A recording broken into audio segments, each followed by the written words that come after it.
Merci d'être venu ce soir à la table ronde de rentrée de Contradictio.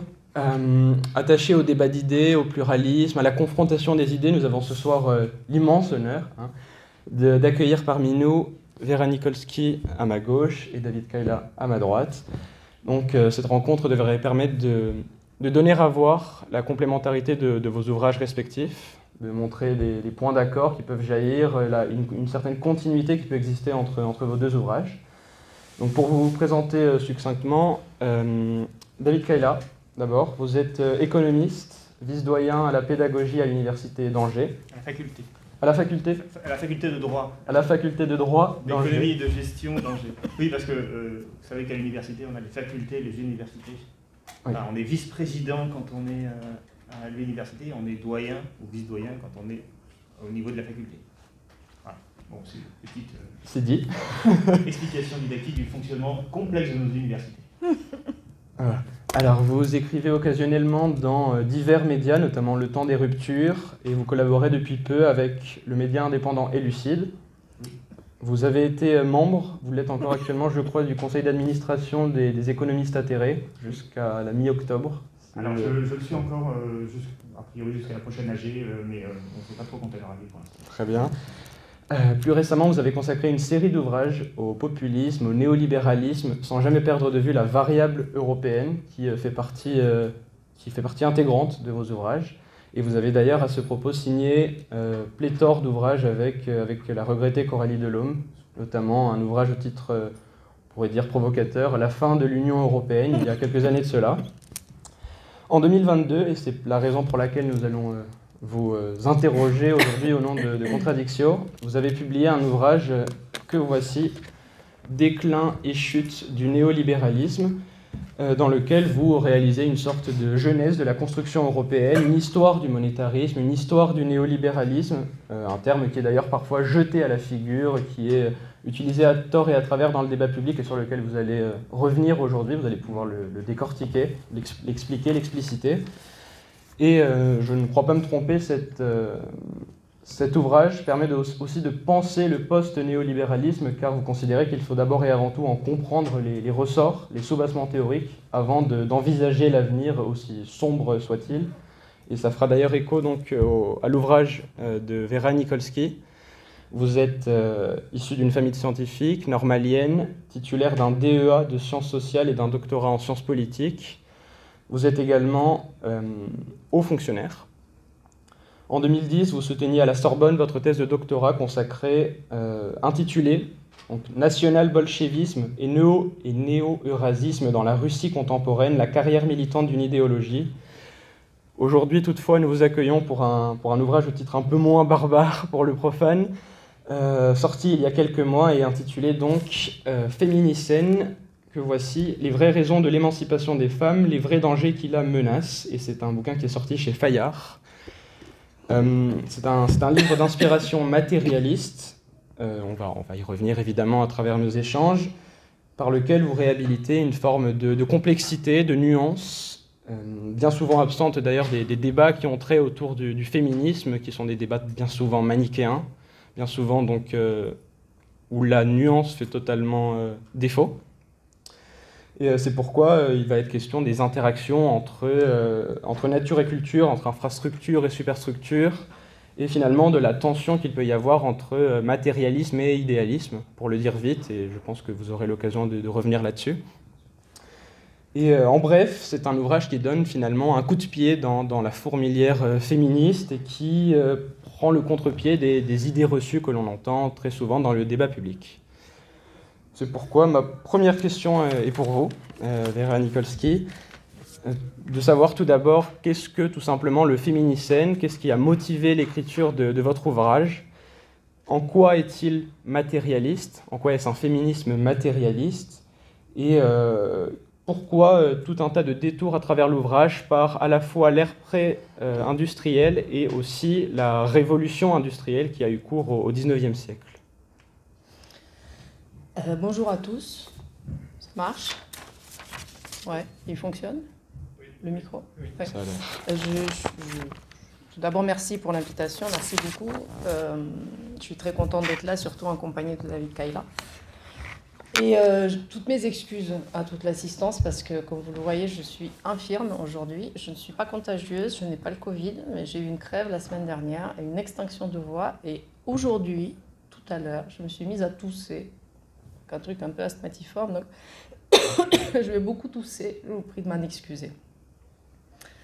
Alors, pourquoi féminicène? Donc déjà, le mot en lui-même, vous l'aurez compris, c'est un néologisme barbare, parce qu'il associe une racine latine et un suffixe grec, ce qui normalement est tout à fait rédhibitoire. Mais je n'avais pas le choix, parce que si j'avais pris un radical grec, ça aurait fait un gynocène ou un gynécocène, ce qui, vous comprenez bien, était inconcevable pour un éditeur, et pour moi-même aussi. Ça aurait fait penser à tout à fait autre chose, n'est-ce pas? Donc féminicène, avec ce suffixe scène, comme pléistocène, holocène, on le comprend intuitivement, ça se réfère à l'ère des femmes. Et j'ai décidé de parler de féminicène, j'ai trouvé ce mot, ce vocable, parce qu'il me semble que dans le processus de l'émancipation des femmes, l'avènement de l'anthropocène, l'ère de l'homme avec un grand H, l'ère des hommes, joue un très grand rôle. L'anthropocène, qui est un concept prisé par les géologues et autres, mais que je prends plutôt dans son sens historique, et en prenant comme frontière basse de l'anthropocène la révolution industrielle. Parce qu'il y a un débat, l'anthropocène n'est pas toujours défini de la même manière. Pour ce qui me concerne, comme en général les historiens et les gens qui s'occupent des sciences sociales, je pense que la date la plus signifiante, c'est la révolution industrielle, parce que ce sont les conséquences de cette révolution industrielle qui vont avoir le plus d'importance pour notre mode de vie matériel, qui change radicalement à ce moment-là. Donc là, ça répond tout de suite à votre deuxième question, en quoi ce livre est-il matérialiste? Ce livre, il est né en fait de l'insatisfaction devant le récit, alors je ne vais pas dire officiel, parce qu'on m'a dit mais ce n'est pas du tout officiel, devant le récit dominant, disons le plus répandu, le plus communément admis de l'émancipation des femmes, qui s'attache avant tout à mettre en lumière les luttes qui ont été menées par les femmes, par les féministes, et au rôle des idées, c'est-à-dire les idées progressistes, les idées des Lumières et leur diffusion, qui auraient déterminé la conversion progressive de nos sociétés vers des idées d'égalité. Alors les idées, c'est très important, et elles ont effectivement bien sûr une grande importance, mais ce n'est pas suffisant. C'est-à-dire que si on en reste aux idées, on nage un petit peu en plein idéalisme. Les idées n'avancent pas toutes seules, elles ont besoin de support, elles ont besoin de conditions pour exister. Donc personnellement, je restais un peu sur ma faim, et puis je l'explique largement au début dans le premier chapitre du livre. Quand on regarde l'histoire de l'émancipation des femmes, on est frappé par la déconnexion relative entre les luttes qui ont existé, en effet, et les droits ou les avancées des droits des femmes qui ont été obtenus. C'est-à-dire qu'on n'a pas du tout l'impression qu'il y ait un lien de cause à conséquence direct, clair, décelable entre les deux. Dans certains cas, on peut voir un lien, et puis dans beaucoup de cas, on ne voit pas vraiment de lien. Il n'y a pas vraiment eu de mobilisation pour toutes les avancées. Certaines avancées ont été accordées sans qu'il y ait un quelconque rapport de force qui se soit créé. Donc cette émancipation des femmes, qui est un phénomène très récent à l'échelle historique, est très rapide. Ce n'est pas rapide à l'échelle d'une vie, évidemment, mais c'est très rapide à l'échelle historique, si on considère la profondeur du temps avant, qui était quand même caractérisée par une inégalité universelle. Eh bien, c'est un peu une énigme, et donc effectivement, je suis partie à la recherche des facteurs matériels, et non pas idéels, qui ont pu contribuer et peser dans cette évolution. Et donc ça a donné ce livre, qui effectivement s'attache avant tout à mettre en lumière les conséquences de la révolution industrielle et leur importance pour la transformation du statut des femmes. Petite question subsidiaire qui découle de ce que vous venez de dire. Est-ce que vous pourriez peut-être revenir sur votre histoire familiale, parce qu'au regard de mes lectures, j'avais cru comprendre qu'elle avait en partie inspiré la rédaction de cet ouvrage. Et je pense que ça pourrait être intéressant rapidement de Oui, d'expliciter effectivement. ça. Alors, j'ai beaucoup réfléchi, effectivement, parce qu'on m'a souvent posé la question de savoir pourquoi j'ai écrit ce livre et qu'est-ce qui m'a fait penser à cet enchaînement d'idées. Une idée qui est que j'essaie de mettre en lumière, surtout à la fin de mon livre, c'est que les habitants de nos contrées occidentales prospèrent depuis longtemps, stables depuis longtemps, pacifiques depuis longtemps, où la vie matérielle, bon, elle est en train un peu de se dégrader en ce moment, il faut le dire. mais quand même pendant des décennies et des décennies, on a connu quand même un mouvement de progrès constant et plus ou moins linéaire. Eh bien, au fur et à mesure de ce progrès, on a un peu perdu la mémoire du monde d'avant. On a un peu perdu la mémoire d'un monde plus rude, d'un monde où toutes les commodités, toutes les facilités qu'on a du point de vue matériel dans notre vie n'existaient pas.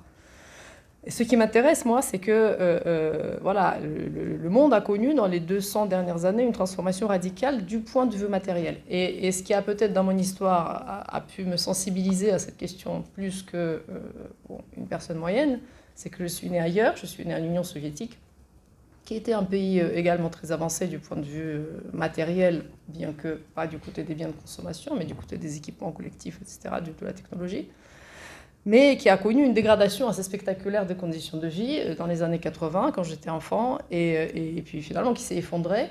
Et c'est vrai que le spectacle de cet effondrement et de la dégradation très rapide, très, très, très brutale de ces conditions de vie, je pense que ça a beaucoup joué dans le fait que quand je regarde notre environnement matériel, je le vois toujours comme temporaire. Je me suis toujours dit que tout ce qu'on considère comme intangible peut très bien à un moment donné s'effondrer. Il n'y a aucune naturalité dans le monde qui nous entoure. C'est un peu comme Barjavel, qui, en préfaçant l'un de ses ouvrages, explique, enfin pas en préfaçant, mais en répondant à un entretien sur l'un de ses ouvrages, explique comment lui est venue l'idée de son roman Ravage, que vous connaissez, je présume tous, et il explique qu'à un moment donné, il observait cette société autour, qui n'était pourtant pas aussi avancée qu'aujourd'hui, et qui s'est dit que cette société si puissante, si opulente, où on avait tellement de biens à notre disposition, on pouvait faire tellement de choses, elle était très fragile, parce qu'elle dépendait très étroitement de notre recours à l'énergie, donc chez lui à l'électricité, plus particulièrement. Et donc il a imaginé que le fait d'être privé soudain de cette source d'énergie ferait tout s'effondrer. C'est ce qui a donné le roman Ravage. Bon, ça c'est l'imagination. Donc voilà. Et puis l'autre détail de ma vie privée, de mon histoire, de ma biographie, c'est que vous l'avez dit, je viens d'une famille de scientifiques. Tout le monde est scientifique chez moi, tous. Et puis ceux qui n'ont pas la thèse, c'est comme ne pas avoir le brevet des collèges, quoi. Voilà. Et donc il n'y a que moi qui ne suis pas scientifique. Je suis la brebis galeuse. Et toutes les femmes de ma famille sont des femmes scientifiques ou bien dans des métiers techniques. Et c'est aussi quelque chose que j'ai découvert, c'est qu'il m'a semblé, alors après c'est à relativiser, il faut regarder les chiffres, c'est que cette appétence pour les matières techniques, pour les matières scientifiques était plus prononcée en Union soviétique chez les femmes qu'elle ne l'est aujourd'hui dans les pays occidentaux. Et ça a aussi donné lieu à des réflexions sur cette question plutôt à la fin de l'ouvrage. Mais voilà, comme l'ouvrage parle beaucoup de la place des femmes et des métiers dans lesquels les femmes devraient se diriger si elles veulent sauvegarder leur statut, voilà, on aura peut-être l'occasion d'y revenir. Oui. Donc ma deuxième question centrale qui vous est destinée, Vera Nikolsky, concerne, vous l'avez en partie déjà abordé, ce qui vous oppose, on va dire, au féminisme dominant, au féminisme en vogue dans le débat public, dans les médias, et de savoir si finalement qu'est-ce qui vous distingue irréductiblement d'un féminisme, disons, si tel est le cas, d'un féminisme à la Sandrine Rousseau, pour le dire un peu rapidement, grossièrement, parce que ce féminisme, page 288, vous le qualifiez de féminisme des doléances, et vous estimez que c'est un féminisme insuffisant, oublieux de certaines réalités. Donc vous ne le dénigrez pas totalement, mais vous cherchez, comme je le disais tout à l'heure, à rétablir, je crois, une forme de nuance, de complexité. Et donc, est-ce que vous pourriez maintenant revenir sur l'apport de votre ouvrage au regard du féminisme dominant, de ce féminisme des doléances ? Oui, alors ça découle un peu de ce que je viens de dire, c'est-à-dire mon attention aux facteurs matériels, et aussi d'une autre préoccupation au cœur de ce livre. C'est un livre qui est né en fait avant tout d'une inquiétude. Il y avait l'insatisfaction devant le récit dominant de l'histoire de l'émancipation des femmes, ça c'est la première impulsion. Et la deuxième impulsion, c'est l'inquiétude quant à l'avenir. Parce que, comme j'essaie de montrer dans le livre, que l'environnement matériel, l'infrastructure matérielle de nos sociétés est très importante et primordiale en fait. C'est une condition de possibilité d'une existence plus ou moins égalitaire entre les hommes et les femmes. Eh bien, si on considère que cette base matérielle, cet environnement matériel peut être remis en question, peut être déstabilisé, peut être fragilisé, forcément, ça pose la question sur les conséquences pour les droits des femmes, pour le statut des femmes. Et il se trouve qu'on est aujourd'hui à un moment, après des décennies d'une relative stabilité et d'un monde qui semblait marcher comme sur des roulettes de ce point de vue-là, du point de vue matériel, eh bien, il semblerait qu'on entre dans une zone de grande turbulence et que demain, c'est plutôt un monde en crise qui nous est promis. Ça commence à devenir un consensus, on en est tous conscients, sous l'effet conjugué de la crise de ressources d'un côté et de la crise climatique de l'autre. Et moi, j'y ajoute une troisième crise qui est beaucoup moins commentée, qui concerne la médecine et notamment les médicaments.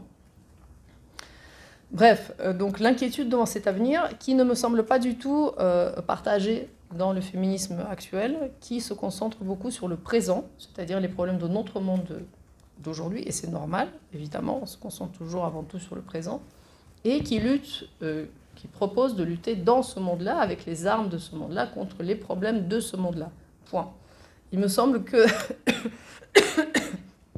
Et ces armes sont avant tout des armes légales, et des armes symboliques, c'est-à-dire qu'il s'agit de mettre à jour les insuffisances dans les droits des femmes, éventuellement faire honte à ceux qui les enfreignent, et puis d'obtenir des transformations de la législation pour toujours plus de droits et plus de protection. Alors c'est très intéressant, c'est certainement très important dans notre monde d'aujourd'hui, enfin, surtout certains combats me semblent un peu accessoires, j'avoue, mais d'autres sont tout à fait nécessaires, mais ça me semble effectivement insuffisant, parce que si on pense que le monde de demain sera un monde transformé, c'est-à-dire un monde moins stable qu'aujourd'hui, un monde moins prospère, un monde potentiellement plus chaotique, potentiellement plus violent, on n'aura pas forcément le même environnement matériel, eh bien ces droits vont nécessairement soit pour partie devenir caducs, parce qu'ils ne pourront juste pas être assurés, soit éventuellement se transformer, parce que les lois s'adaptent toujours à une situation matérielle donnée, avec un décalage bien sûr, mais il y a toujours une adaptation. Il existe très rarement des lois complètement déconnectées de la réalité de la société. Je donne un exemple, juste pour que ce soit parlant, parce que comme on ne revient pas sur tout le livre, c'est un peu du chinois, mais je donne l'exemple du droit à la contraception, qui est un droit fondamental. Nous sommes dans l'amphithéâtre Simone Veil, ça tombe très très bien. Donc, voilà, bon, avortement, contraception, ce sont des avancées très importantes pour le droit des femmes de disposer de leur corps. La contraception est un droit qu'il faut défendre, c'est entendu. Les féministes s'attachent à le défendre. Quand elles réfléchissent sur ce qui pourrait le remettre en cause, elles pensent avant tout à des problèmes d'idées, des idéologies par exemple, l'extrême droite ou des idéologies religieuses qui pourraient remettre en cause ce droit toujours pour remettre les femmes à leur place. C'est vrai, ce sont des problèmes qui peuvent arriver, on le voit dans différents pays. De mon côté, je m'intéresse plutôt à ce qui se passera dans un monde où la base matérielle pour la production du produit en question, c'est-à-dire la pilule contraceptive par exemple, ne seront plus réunies. C'est-à-dire qu'est-ce qui se passe dans un monde où vous venez dans une pharmacie, vous avez le droit d'avoir votre contraception, vous demandez votre contraception, mais il n'y en a pas. Et il n'y en a pas parce que l'usine qui produisait cette pilule ne fonctionne plus, parce qu'il n'y a plus d'énergie, et oui, elle est devenue trop chère, parce que la Chine n'a pas envoyé les matières premières, et oui, parce que la Chine peut ne pas le faire, parce que le transport s'est désorganisé, parce que la Chine a décidé de garder les pilules pour elle, parce qu'en plus on ne les produit pas chez nous, évidemment. Bref, vous arrivez, vous avez le droit, mais vous n'avez pas le produit. Donc votre droit, c'est un son vide, c'est une abstraction. Donc, moi, je m'intéresse à ce genre de problème. Donc il me semble que ça, c'est une différence fondamentale par rapport ou disons un ajout qui me semble très important au féminisme contemporain, et qu'il me semble, on pourrait qualifier d'une tentative d'introduire un petit peu plus de réalisme. Attention aux éléments matériels et par conséquent aussi réalisme. Ne pas se soucier uniquement des droits, mais aussi de ce qui rend ces droits possibles. Voilà. Bien, il y a deux points qui m'ont semblé ressortir de votre dernière intervention. Le premier, et je vais vous citer, page 273, lorsque vous dites « Le schéma dénonciation, honte, législation comme seul mode d'action légitime, ainsi que le surinvestissement des luttes centrées sur le moment présent, celui de la parenthèse faste de la civilisation thermo-industrielle ». Donc ça rejoint cette idée d'un présentisme du féminisme dominant. Et autrement, vous avez fait allusion à cette dichotomie, cette interaction entre une base matérielle, une base objective, qui n'évacue pas la dimension sociale, car les deux coexistent finalement et donc interagissent en permanence. Et c'est un peu deux des idées qui m'ont semblé jaillir de votre intervention. Oui, absolument. évidemment, c'est difficile de résumer un livre en quelques mots, mais je ne cherche pas dans mon livre à dire que les idées n'existent pas, ou que le lutte ne compte pas, ou que le symbolique n'existe pas. Absolument pas. Mais tout le monde parle déjà des idées, du symbolique, des luttes. Il y a vraiment énormément de gens qui s'en occupent. Donc, c'est vrai que dans mon livre, j'ai essayé de rétablir un petit peu l'équilibre. J'appelle l'attention sur les choses qui ne sont pas considérées, mais c'est évidemment un mouvement complètement dialectique entre ces deux ordres de phénomènes qui sont liés. Il y a des boucles de rétroaction, le symbolique réagit en retour sur le matériel, etc. Bien entendu. Merci. Je vais à présent me tourner vers David Kayla pour répartir la parole. Et ma première question pour vous, David Kayla, va porter sur le signifiant qu'est le néolibéralisme, un signifiant, comme je le disais tout à l'heure, qui est utilisé à l'envi dans le débat public, à tort et à travers, en permanence, parfois à raison, d'autres fois sans aucun élément de définition. Et donc j'aimerais que vous le définissiez, comme vous le faites très bien, je trouve, dans votre ouvrage, puis que vous distinguiez peut-être le néolibéralisme du libéralisme, de l'ultralibéralisme. Est-ce qu'il y aurait une continuité, une rupture, une complémentarité peut-être? En tout cas, que vous reveniez sur tous ces éléments-là. Oui, alors peut-être avant, je voulais réagir sur ce qu'a dit Vera, parce que son livre Féminicienne, je l'ai lu et je l'ai beaucoup apprécié. Et c'est vrai que son parti pris est matérialiste et même, j'irai plus loin, marxiste. C'est vraiment les rapports de force marxistes, les rapports de force de production, y compris d'ailleurs avant même l'émergence du féminisme, qui sont au cœur des relations humaines en général. Et c'est vrai que mon livre, lui, parle de néolibéralisme, qui est une doctrine, voire une idéologie. Et du coup, mon approche, en fait, elle est idéaliste de ce fait. Mais pas l'idéalisme des féministes contemporains dont Vera a parlé, puisque le néolibéralisme, comme tout le monde sait, c'est pas le produit des luttes, ce n'est pas le produit des revendications populaires. Or, souvent, quand on a une approche idéaliste, on pense qu'en changeant les consciences des individus, on va changer la société. C'est au cœur aujourd'hui des questions féministes. Le néolibéralisme ne s'est pas du tout imposé en cherchant à agir sur les consciences des individus. Il s'est imposé,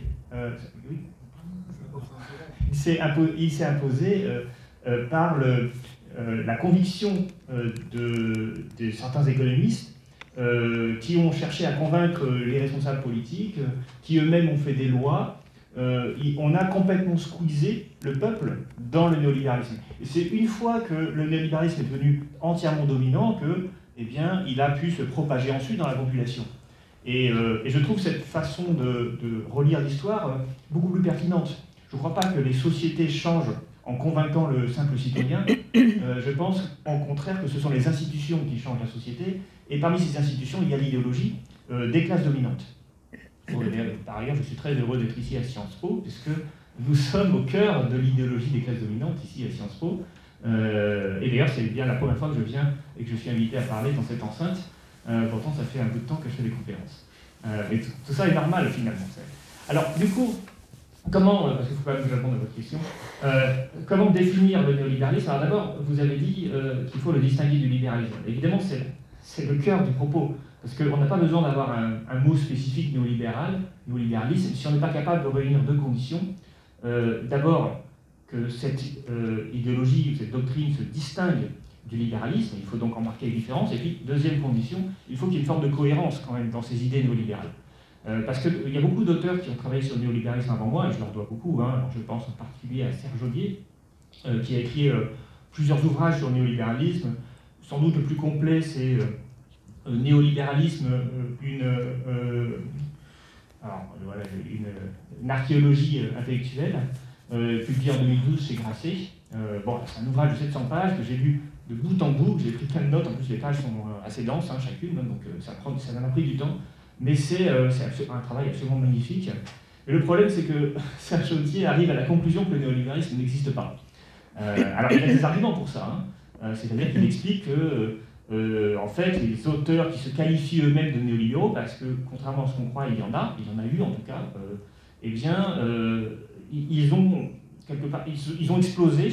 Alors il prend notamment la date de 1962, qui est une scission au sein de la Société du Mont Pèlerin, avant même qu'elle ait sa reconnaissance grand public, parce que la Société du Mont Pèlerin, dirigée par Hayek pendant très longtemps, Friedrich Hayek, a été fondée en 1947. mais elle n'est vraiment apparue importante, influente dans le monde que dans les années 70. Et donc, avec le prix Nobel de Hayek en 1974, et puis le prix Nobel de Friedman, et puis de très nombreux prix Nobel dans les années 70 et 80, avant une phase de déclin à partir des années 90. Et donc cette société du Mont Pèlerin, nous dit Serge Audier, elle n'a plus rien à voir dans les années 70-80 par rapport à ce qu'elle était dans les années 50 et 60. Enfin, dans les années 50 en particulier. Alors, sa thèse est extrêmement intéressante, et il la nourrit très bien, mais de mon point de vue, il manque certains aspects, notamment le regard économique. Parce que finalement, il ne cherche même pas à définir le néolibéralisme, lui, il raconte l'histoire des néolibéraux. Mais il ne s'intéresse pas vraiment au cœur de la doctrine qu'il y a derrière. Et ça, c'est ce travail que j'essaie de faire, en ayant un regard, non pas de philosophe d'histoire des idées, enfin, en partie histoire des idées, mais surtout, c'est pas un regard de philosophe que je pose, c'est vraiment un regard d'économiste. Et la question que je me suis posée, c'est, en lisant donc les auteurs néolibéraux, alors pour le dire très rapidement, il y a trois grandes écoles du néolibéralisme, l'école de Fribourg, qu'on appelle aussi l'ordolibéralisme, l'école de Chicago, donc de Milton Friedman, et puis l'école autrichienne autour de Friedrich Hayek. Alors dans chacune de ces écoles, il y a par ailleurs, chez l'école autrichienne, par exemple, quelqu'un comme von Mises, pour moi, n'est pas un néolibéral, même s'il appartient à l'école autrichienne, donc il y a ensuite des petites nuances à faire dans chacune de ces écoles. Mais il y a quelque chose qui les rassemble. Et ce qui les rassemble au départ, d'abord, c'est que ce sont des écoles qui se sont fondées dans une période de crise du libéralisme. C'est la période d'après la Première Guerre mondiale, d'entre-deux-guerres en réalité, un moment où eh bien, on a deux choses. D'abord, on a l'effondrement monétaire de l'étalon or après la Première Guerre mondiale, puis la Seconde Guerre mondiale, puis la grande crise de 29 qui s'est produite, puis ensuite la Seconde Guerre mondiale qui a entraîné une étatisation de l'économie. Alors la question qui s'est posée pour ces économistes donc, néolibéraux, c'est en quelque sorte de sauver le néolibéralisme. C'est pour cette raison qu'ils voulaient refonder le libéralisme à partir de certaines... Alors, l'école de Fribourg est née en 1936, le colloque Lippmann, en l'honneur de Walter Lippmann, qui a écrit un livre qui est aussi un des éléments fondateurs du néolibéralisme, se sont construits dans cette période de crise. Et donc, je réponds à la question, qu'est-ce qui les distingue et qu'est-ce qui les rassemble? Qu'est-ce qui les distingue des libéraux classiques? Eh bien, on serait très surpris, mais ce qu'on va retrouver chez tous ces auteurs, c'est la critique du laisser-faire. En quelque sorte, ils disent on ne peut plus avoir un État qui se désengage de la régulation de l'économie. Et donc, il faut qu'on construise une autre manière d'intervenir de l'État. Donc, ils veulent un État qui intervienne dans l'économie, c'est-à-dire qu'il ne soit pas laisser-fairiste, mais qui intervienne pour sauver les marchés. Et ça, c'est ça aussi qui va les distinguer des libéraux classiques, c'est qu'ils pensent que le marché n'est pas une institution naturelle. C'est une institution qui est le produit d'un système juridique. Et c'est d'ailleurs au cœur des ordolibéraux, qui sont l'association d'économistes et de juristes, et qui pensent la question de comment sauver le marché. Derrière la question de sauver le marché, il y a notamment sauver la concurrence, puisque à la fin du XIXe siècle, au début du XXe siècle, on a des grands conglomérats, des cartels en Allemagne, des grands monopoles, des trusts aux États-Unis. Et l'idée dominante, on a des grandes entreprises qui se créent à partir de la fin du XIXe siècle, et l'idée dominante chez les économistes, c'est la vocation naturelle du marché, c'est d'arriver vers un système monopolistique. Et du coup, le marché lui-même se détruit lui-même de par le phénomène de la concurrence. Donc il faut que l'État intervienne. Là-dessus, la question de la monnaie qui arrive, c'est que la monnaie elle-même ne peut plus être une monnaie d'étalon or classique, donc il faut que les États s'en emparent. Et puis, il y a aussi la question de l'acceptation sociale du libéralisme, qui est évidemment en déclin pendant la crise des années 30, puisque finalement, on a une paupérisation très importante de la société à la suite de la crise de 29. Donc, contrairement aux libéraux, les néolibéraux ne croient pas en la naturalité du marché. Ils croient en la nécessaire intervention de l'État pour sauver le marché. Et en quelque sorte, toute leur proposition vise à faire en sorte que l'État fasse fonctionner le marché. C'est-à-dire qu'ils vont considérer que le marché, pour fonctionner, a besoin d'institutions. Ces institutions doivent être régulées par l'État. Et ils vont construire tout un système pour que l'intervention de l'État ne soit pas une intervention discrétionnaire, c'est-à-dire une intervention qui va dénaturer le marché. Donc il faut en quelque sorte à la fois réguler le marché, mais sans en dénaturer le fonctionnement. C'est la raison pour laquelle ils vont proposer des autorités de la concurrence, un système monétaire qui, certes, est dans les mains du politique, puisque les alloueurs ne fonctionnent plus, mais qui doit surtout lutter contre l'inflation.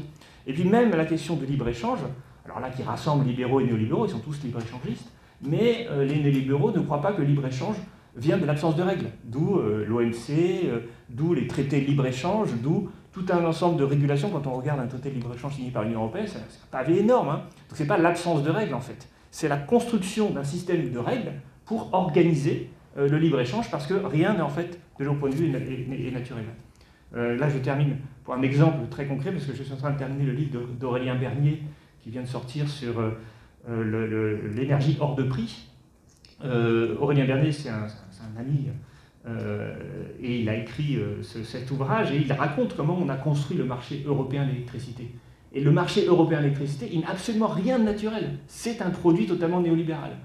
C'est pour ça qu'on pourrait dire, l'électricité, la déréglementation de l'électricité, c'est une idéologie libérale, mais la manière dont elle s'est faite, en fait, est entièrement poussée par le politique, entièrement organisée avec des systèmes de marchés construits, comme le marché carbone, comme le marché des certificats d'électricité vert, comme le marché de gros, la manière dont le marché de gros fonctionne. Quand on va dans le détail du marché européen de l'électricité, c'est une espèce de cathédrale néolibérale de construction politique d'un mécanisme qui vise à singer le marché sans être un marché libre en réalité, puisqu'il y a un ensemble de règles énormes. Et il y a des autorités de régulation du marché de l'électricité, il y a tout un ensemble de... C'est extrêmement technique, hein, par ailleurs.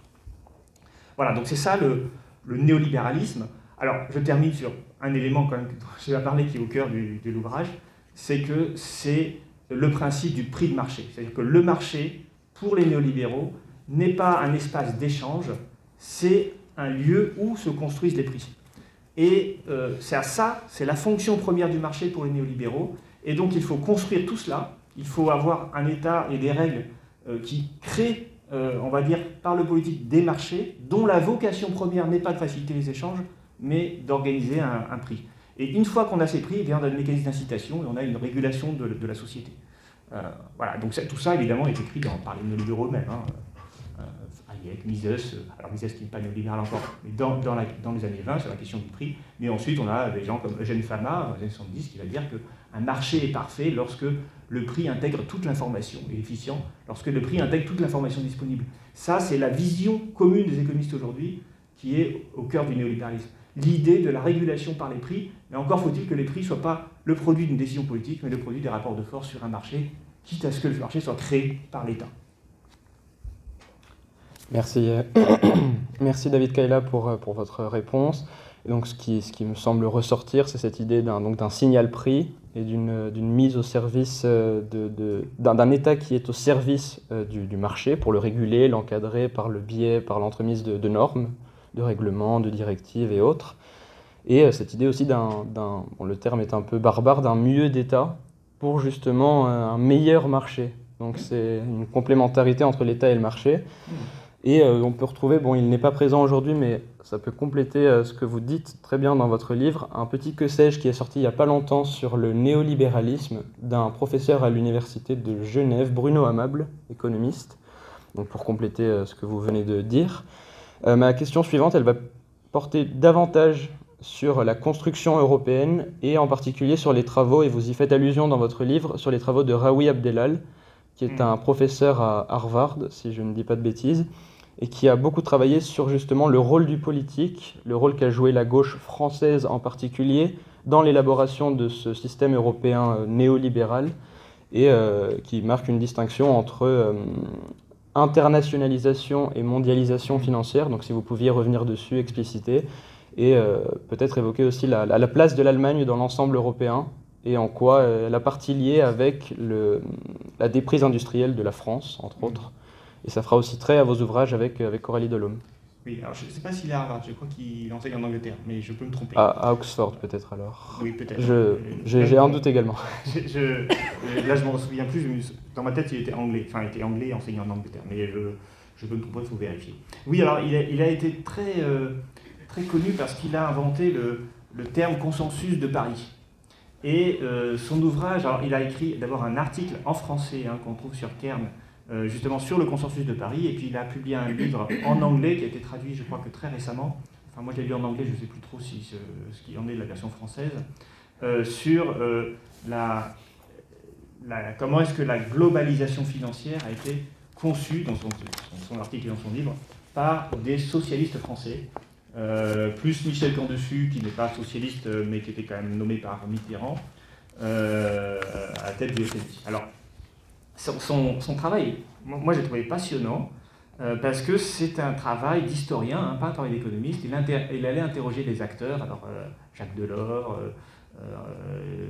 comment il s'appelle, Moscovici, non, Pascal Lamy, excusez-moi, pas Moscovici, oui, Pascal Lamy, c'est ça. Ça aurait pu. Et il serait pu, mais et puis d'autres auteurs français, et donc il en a retiré des enseignements qui sont en fait la chose suivante, c'est que il y a eu 2 phases dans la libéralisation financière, parce qu'il faut comprendre que, bon ça je reviens longuement sur cette question dans le bouquin, il y a entre le moment où on conçoit le néolibéralisme dans les années 30 et le moment où il est mis en œuvre dans les années 70-80, il y a quand même 40 ans des périodes non néolibérales, c'est-à-dire des années 30 jusqu'au début des années 70. Et ces 40 ans, eh bien, ils sont hyper intéressants, de mon point de vue, à étudier, parce qu'ils peuvent nous donner des clés pour comprendre ce que c'est qu'un monde non néolibéral. Et ce qui caractérise ce monde, eh bien, c'est que l'État est au cœur de la régulation des prix des biens de production. Alors, pas de tous les prix. C'est là aussi où il y a, à mon avis, des débats dans le politique qui n'existent plus, puisque quand on écoute, par exemple, les politiques de la NUPES sur le contrôle des prix, c'est toujours les prix des biens de consommation qu'ils veulent contrôler. Pour évidemment la question du pouvoir d'achat des ménages. Aussi bien l'encadrement des loyers que les biens alimentaires, avec la sécurité sociale alimentaire, des choses comme ça. Alors je ne dis pas que ce n'est pas justifié d'encadrer les loyers ou des choses comme ça, mais ce que je voudrais souligner ici, c'est que dans les années 40, 50 et 60, on ne se posait pas cette question comme ça. On se disait comment organiser le système productif et comment l'État peut intervenir pour organiser le système productif par le contrôle des prix des moyens de production. Alors c'est quoi les prix des moyens de production? C'est l'énergie déjà, qui est évidemment un moyen de production extrêmement important, donc l'électricité, le gaz, le pétrole, etc. C'est les matières premières, certaines matières premières notamment qui sont fournies dans les pays étrangers. C'est l'agriculture, en tant que matière première d'abord, et puis aussi en tant que produit de consommation. Et quand on regarde quels ont été les prix qui ont été les premiers à être régulés dans l'agriculture française, c'est la betterave à sucre, c'est le premier. Et betterave à sucre, c'est pas un truc qu'on vend sur les marchés, hein. C'est un truc qu'on vend dans le cadre d'un processus industriel. Pareil pour les oléagineux, les céréales. Hein, vous n'achetez pas des céréales et du blé directement, c'est le boulanger, enfin le meunier qui achète le blé. Donc, en fait, quand on a voulu contrôler les prix de l'agriculture, on n'a pas contrôlé les fruits et légumes. On a contrôlé la betterave à sucre et les céréales et les oléagineux, c'est-à-dire tout ce qui n'est pas vendu au ménage. Et évidemment, bien sûr, derrière le contrôle des prix, il y a le capital, le coût de l'argent, avec de part le contrôle d'échange avec Bretton Woods, hein, les prix, les changes entre les monnaies étaient régulés par le politique, et puis les taux d'intérêt qui étaient régulés par le politique, et puis enfin le travail. Et en fait, le régime des 30 Glorieuses, il commence au moment de la Seconde Guerre mondiale, notamment aux États-Unis, parce qu'à ce moment-là, eh bien, on est face à une réorientation très rapide de l'économie américaine, d'une économie tournée vers les biens de consommation à une économie qui va être tournée vers la production de biens militaires, hein, l'approvisionnement des armées. Et pour ça, bien sûr, il faut arrêter de faire de voitures pour simplifier, puis commencer à faire des navires et des tanks. C'est-à-dire que l'acier doit être d'abord utilisé pour l'effort de guerre avant d'être laissé aux consommateurs. Et ça, évidemment, c'est extrêmement violent pour les gens. Donc il faut faire en sorte d'atténuer les effets de cette transformation sur la consommation des ménages et faire en sorte de contrôler le système productif, et on le fait par le contrôle des prix. Et si je suis un peu long, mais si je souligne ça, c'est pour expliquer que les 30 Glorieuses ne sont pas uniquement une période dite keynésienne où l'État intervient quantitativement par sa masse financière. Certes, c'est vrai, il y a tout cela se passe pendant les 30 Glorieuses, mais on oublie complètement le contrôle des prix, et notamment aux États-Unis, parce que j'ai beaucoup plus travaillé sur les États-Unis que sur la France, parce que la France c'était un peu évident, mais aux États-Unis, il y a un économiste comme John Kenneth Galbraith, raconte très bien comment Kennedy pouvait engueuler ou empêcher une augmentation du prix de l'acier en 62. Comment est-ce que les grandes compagnies pétrolières étaient entièrement dépendantes du gouvernement américain et devaient vendre le pétrole à un prix décidé par le gouvernement américain, et puis tout le reste, hein, les liens avec les syndicats, etc. Et ça, on ne le dit jamais. Voilà, alors j'explique cette parenthèse pour expliquer que le néolibéralisme, eh bien, il commence quand? Eh bien, il commence quand l'État arrête de contrôler les prix. Et pourquoi est-ce que l'État arrête de contrôler les prix? Essentiellement pour deux raisons. D'abord, l'effondrement du système Bretton Woods, qui va entraîner la libéralisation financière, et puis la nationalisation des champs pétroliers et de l'industrie pétrolière par les pays de l'OPEP au début des années 70, qui va faire que les Américains et les Occidentaux vont chercher à contourner le cartel de l'OPEP en utilisant le marché. Et donc je réponds maintenant à la question, pardon d'être un peu long, mais la globalisation financière, eh bien, c'est la conséquence de l'effondrement de Bretton Woods, qui a fait que les États, eh bien, ils devaient à la fois reprendre en charge le contrôle de leur monnaie et se faire concurrence par la libéralisation des marchés financiers, c'est-à-dire la fin de l'interdiction des contrôles d'échange liés à l'effondrement de Bretton Woods. Et dans ce mécanisme-là, les Européens et les Français en particulier étaient très angoissés. Parce que pour eux, cette libéralisation, eh bien, c'était la guerre de tous contre tous. Et ils ont voulu créer un système de règles qui permettait d'éviter que les puissants, à la finance anglo-saxonne, hein, britannique et américaine, n'utilisent les places financières de Londres et de New York contre les Européens. Et donc les Français ont voulu remettre des règles dans la finance. Mais en fait, remettre des règles dans la finance, eh bien, ça correspondait au projet néolibéral. Puisque le projet néolibéral, je l'ai déjà dit, ce n'est pas un marché sans règles, c'est l'inverse. C'est un marché encadré par des règles de droit, qui va notamment interdire le contrôle des mouvements de capitaux. Et l'acte unique de 86, dont Abdelal parle beaucoup, puisque vraiment c'est au cœur de la mécanisme de la globalisation financière, c'est un projet qui vise à interdire aux États de contrôler les mouvements de capitaux. Et cette interdiction va ensuite être généralisée dans le cadre du travail de l'OCDE, qui va lui-même, l'OCDE va mettre en place des normes de bonnes pratiques, et puis ensuite avec le FMI, eh bien, ces bonnes pratiques vont être généralisées. Ce qui veut dire que, et c'est ça la question de recherche d'Abdelal, on va passer d'un monde dans les années 30 où la régulation, dans les années 20, dans les années 10, au début du XXe siècle, où il n'y avait pas de contrôle des mouvements de capitaux. C'était vous voyez, le libéralisme classique, le libéralisme de non-contrôle. Et puis ensuite, dans les années 30, on va passer à un monde où la norme devient le contrôle des mouvements de capitaux.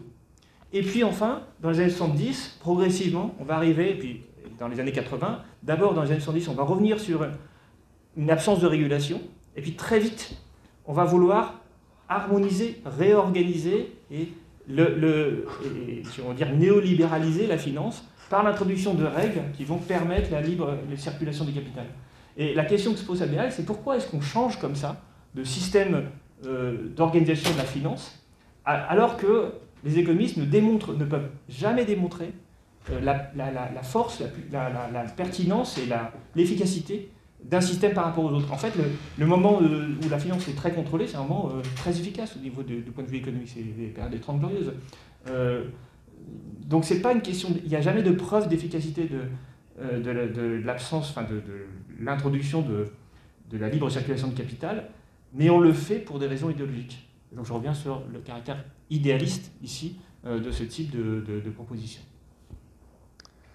Merci David Kayla. Peut-être, vous l'avez dit sans le dire, préciser que l'acte unique c'est un acte à portée erga omnes, donc c'est un peu savant, mais pour dire que c'est opposable à tous, et que donc ça a été cette interdiction du contrôle des mouvements de capitaux est partie de l'Europe et a été étendue, généralisée à ce moment-là. Vous me dites si je... Alors, c'est-à-dire que l'acte unique, par définition, ne touche que les pays européens, mais il faut bien comprendre que quand on dit interdiction du contrôle des mouvements de capitaux, on ne parle pas uniquement des mouvements de capitaux entre pays européens, mais aussi vis-à-vis des pays tiers. Et c'était d'ailleurs la condition qu'ont imposé les Allemands pour signer l'acte unique, parce que les Français n'étaient pas hyper chauds avec cette histoire, hein. Bon, même si les Français sont au cœur du processus, c'est ce que raconte Abdelal, hein. Il raconte que les Allemands ont demander que la libre circulation du capital ne s'applique pas qu'aux pays européens entre eux, mais vis-à-vis des pays tiers. Alors ça se comprenait aussi, parce que si un pays comme l'Allemagne était déjà ouvert aux pays tiers, libre circulation de capital aux pays tiers, et que le capital pouvait ensuite circuler de l'Allemagne vers la France, bah, du coup, voilà, c'était assez facile d'arriver en France. Et c'est vrai que l'acte unique, pour moi, il naît en 86, c'est vraiment l'institution la plus importante de l'Union européenne. Puisqu'en fait, l'euro va découler en quelque sorte de l'acte unique. Ça va être une manière de faciliter les mouvements de capitaux, en fait, la monnaie unique. Mais les gens connaissent mieux 92 Maastricht parce qu'il y a eu un référendum, parce que la monnaie est quelque chose de symbolique. Mais en réalité, ce qui a vraiment fait le Big Bang de l'Union européenne, c'est l'acte unique de 86.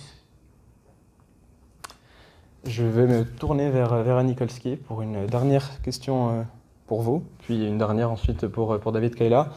Et donc je voulais, en préambule à cette question, évoquer une étude de la Fondation Jean Jaurès qui a été exhumée par un journaliste à Marianne Anthony Cortés, une étude de 2020 qui portait sur la France, patrie de la collapsologie, et dans laquelle il était dit que 65% des Français croyaient approuver l'idée selon laquelle la civilisation telle que nous la connaissons actuellement va s'effondrer dans les années à venir. Donc on voit qu'il y a un malaise français, pour reprendre une expression de Marcel Gauchet, qu'il y a une difficulté des Français à se projeter dans un avenir commun, un avenir souhaitable, un avenir positif.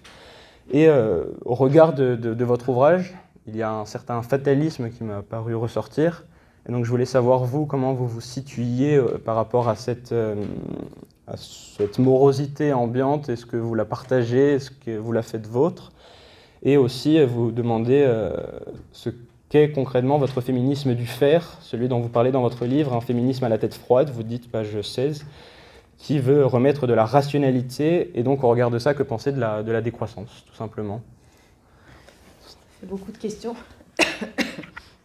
Je vais essayer d'aller vite. Alors, oui, alors collapsologie, le mal français. Il faudrait voir les chiffres dans les autres pays pour pouvoir comparer. Mais alors, il est normal que moi, je m'intéresse au devenir du monde matériel, parce que je m'intéresse aux facteurs matériels dans l'émancipation des femmes. Alors, le mot effondrement, collapse, dans les études collapsologiques, c'est un mot qui polarise beaucoup les réactions, parce que c'est un mot très radical. Quand on dit collapse, quand on dit effondrement, on voit quelque chose qui s'effondre, qui tombe en ruine, etc. De fait, quand j'évoque ce mot effondrement dans mon livre, je me réfère à une définition beaucoup plus factuelle, beaucoup plus prosaïque, que je reprends au rapport Meadows, et qui définit l'effondrement comme tout simplement une dégradation significative et rapide des conditions de vie, notamment du quota alimentaire par tête et du quota industriel par tête.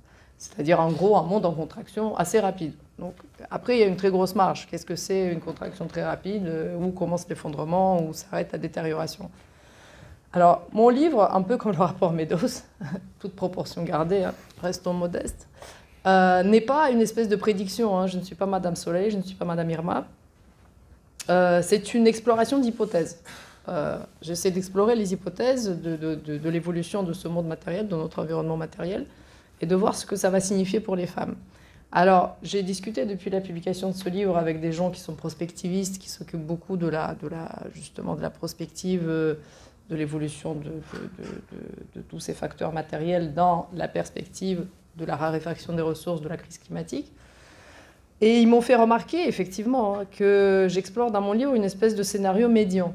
En gros, il y a 3 scénarios. Un, c'est le scénario techno-optimiste. La science, les innovations, les nouvelles technologies vont nous permettre d'éviter en fait toute turbulence importante.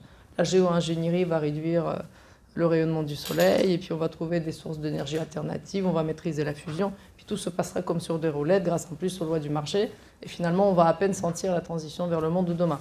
Bon, ça c'est le scénario optimiste. Après il y a le scénario pessimiste, c'est-à-dire qui est exploré par les collapsologues stricto sensu, ce qu'on appelle collapsologues, et qui voit effectivement une civilisation en effondrement au sens profane, c'est-à-dire tout qui tombe en ruine, il n'y a plus rien, aucune des lois économiques ne fonctionne, on n'a plus rien à manger, on meurt en masse, famine, guerre, etc. Et puis entre les deux, disparition des États, etc. Et puis entre les deux, Mad Max, hein, Fury Road. Et puis entre les deux, il y a des tas de scénarios intermédiaires. qui sont, comment dire, qui ne sont pas écrits. Il est absolument impossible de les prévoir en détail.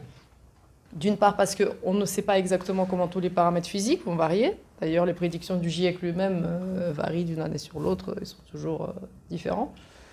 Et deuxièmement, parce qu'on ne sait pas du tout quelles seront exactement les réponses sociales à chacun des problèmes physiques. Ce sont quand même largement des spéculations. Néanmoins, on peut prévoir un certain nombre de choses. C'est-à-dire que le scénario totalement optimiste comme le scénario totalement effondriste semblent tous les deux relativement peu probables, pour des tas de raisons. On pourrait entrer dans les détails. On peut raisonnablement supposer que ce à quoi on doit s'attendre, c'est quelque chose entre les deux. Il y aura certainement une dose de dégradation, mais laquelle? Et si j'essaie d'explorer ces hypothèses, c'est justement dans la perspective d'une dégradation la plus contrôlée possible. D'un effondrement qui ne soit pas, si possible, un effondrement au sens profane, mais d'une dégradation contrôlée. Peut-être ce qu'on appelle une transition, ce qu'on essaie d'appeler, quand tu dis transition, c'est tout de suite plus sympathique qu'effondrement. Mais une transition peut être un effondrement. Un effondrement, c'est une transition, hein, d'un état vers un autre. Juste, c'est une transition qu'on aimerait bien éviter. Si je peux me permettre, en Russie, dans les années 90, on a un effondrement, c'est une transition. Moins 60% du PIB quand même. Hein. Je ne sais pas si les gens se rendent compte de la violence que c'est d'avoir 60% du PIB en 10 ans qui s'effondre. Absolument, exactement. Avec toutes les conséquences sociales sur la santé, sur la population, enfin bref, absolument innombrables. Donc les effondrements sont possibles. Ça, je pense que c'est aussi mon histoire familiale qui parle, mais quand vous avez vu un effondrement, vous êtes tout de suite beaucoup moins échaudé par l'idée d'un autre effondrement. Rien ne l'empêche, en fait, au fond. Alors pourquoi ça m'intéresse, moi? Pourquoi ça m'intéresse dans ce livre? Comme je l'ai dit tout à l'heure, si on admet, comme je le fais dans le livre, au terme d'une démonstration dont on a fait l'économie ici, mais bon, on peut toujours aller le lire, que les éléments matériels comptent pour l'émancipation des femmes, ben, si vous enlevez ces conditions, forcément la condition des femmes va se dégrader. Et parmi les conditions, parmi les choses qui me semblent absolument essentielles, qui sont parmi les conséquences de la révolution industrielle et des conséquences plus ou moins rapides, qui ont transformé radicalement le mode de vie des femmes et les possibilités qui leur sont offertes, il y a tout ce qui concerne la technologisation de notre quotidien, et notamment la division du travail, qui permet d'externaliser une très grande partie des tâches qui avant étaient effectuées au sein du foyer. Si vous réfléchissez à ce qu'on fait au quotidien, on ne fait pas un centième des choses que faisaient nos ancêtres au quotidien au sein du foyer. C'est-à-dire qu'on ne fait pas pousser nos légumes, on n'est pas en train de confectionner nos vêtements, on n'est pas en train de couper du bois, on ne va pas chercher de l'eau au puits, on n'est pas en train de faire chauffer le poêle. Toutes ces actions qui prenaient énormément de temps, énormément d'énergie et qui aujourd'hui soit sont effectuées par des appareils, les esclaves énergétiques de Jean-Marc Jancovici, soit carrément sont faites ailleurs par d'autres gens au sein de cette grosse infrastructure industrielle qui nous entoure et qui elle aussi est mise en mouvement par l'énergie. Donc une dégradation, une fragilisation et encore plus évidemment un effondrement violent de cet environnement matériel aura des conséquences énormes pour les femmes, sans compter le dernier facteur, peut-être le plus important, qui est aussi à compter parmi les conséquences de la révolution industrielle, comme effet cumulatif du progrès technologique et économique qui s'en est suivi, c'est le progrès médical.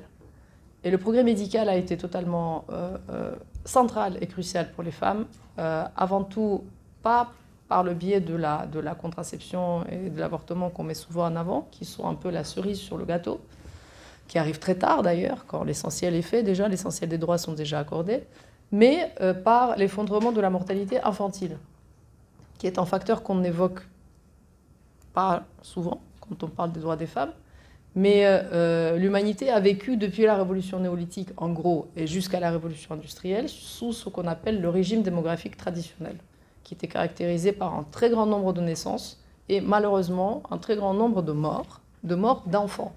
Un enfant sur deux n'atteignait pas l'âge adulte. C'est un chiffre dont on n'a absolument pas l'idée de la signification aujourd'hui. Vous aviez des enfants et un de vos enfants sur deux mourait avant d'atteindre l'âge adulte.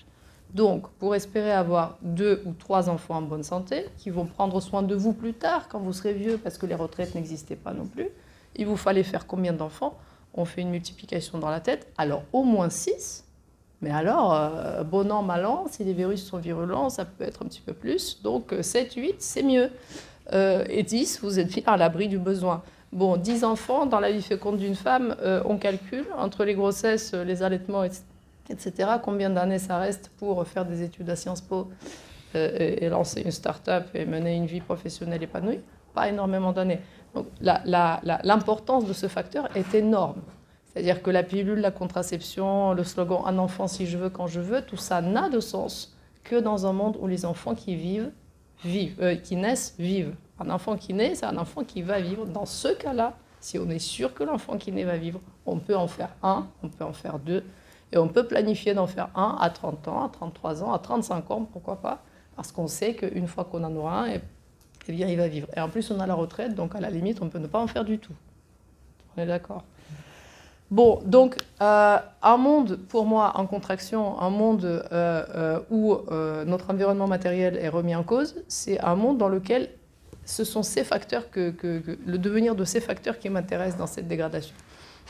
Qu'est-ce qui va se passer dans un monde où l'accès à la santé n'est plus assuré comme aujourd'hui? Qu'est-ce qui va se passer dans un monde où les produits ne sont plus distribués comme aujourd'hui? Où un certain nombre de services que nous rend l'énergie ne seront plus disponibles parce que l'énergie sera trop chère et pas assez abondante?